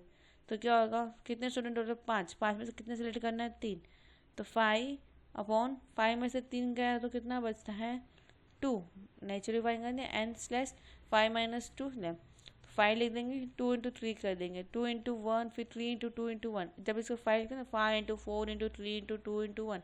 अब ये और 2 कैंसिल, 1 तो नॉर्मली कैंसिल हो जाएगा, 3 3 कैंसिल हो जाएगा, 2 1 × 2, 2 2 × 4, बचा क्या 5 और 4 2, 5 2 × 10, आंसर क्या आ गया 10।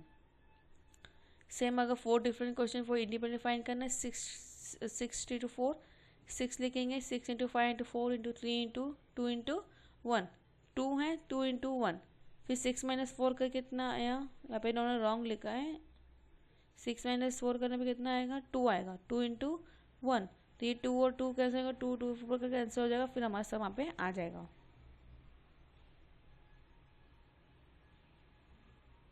A box contain 4 red ball, 4 red and 6 green ball. Find the counting figure. तो क्या आएगा, कितनी बॉल्स है, 4, बाकी कितने, 6। अभी क्या क्या चाहिए उनको, 2 रेड चाहिए, तो कितने में से रेड चाहिए, 4 में से, तो 4C2। 3 ग्रीन चाहिए, कितने में से चाहिए, 6 में से, तो 6C3। 3 रेड और 3 ग्रीन, 3 रेड चाहिए, 3 ग्रीन चाहिए, 4C प्लस 6×3। जब और बोलेंगे तो प्लस करेंगे, एंड बोलेंगे तो मल्टीप्लाई करेंगे। 3 card are drawn randomly, 32 pack of card, find the possibilities.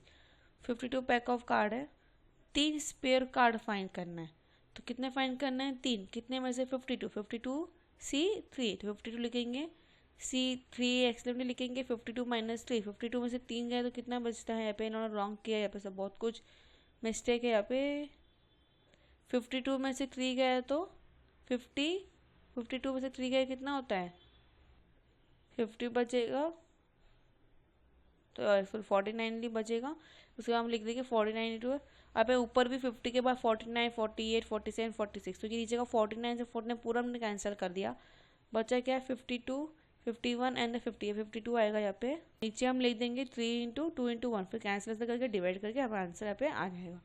इस तरह के बाकी सभी सम हमें यहाँ पे करना है।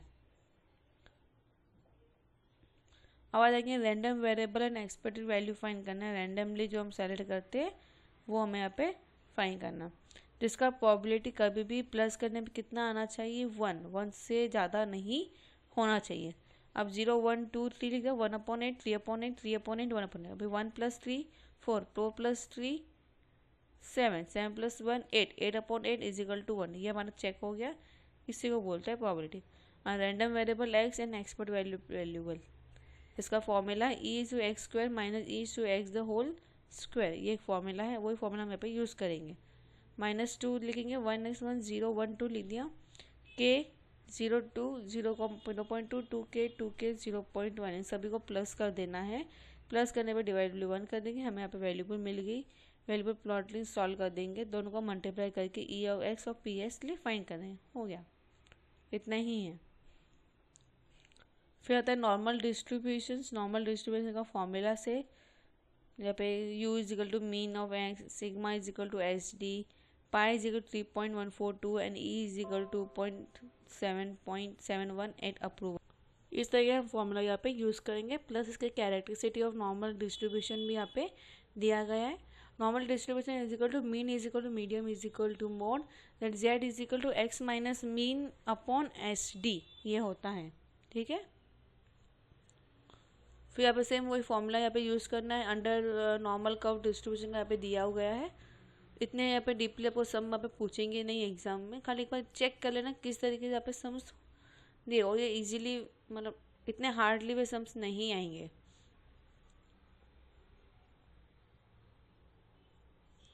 अब आपको मैं 9th लेसन में नेक्स्ट वीडियो में डालने वाली हूँ, क्योंकि ये बहुत बड़ा वीडियो हो गया है, तो इसके लिए यहाँ तक हम रुक जाते हैं। यूनिट 6 से हम नेक्स्ट वीडियो में मैं डाल दूँगी।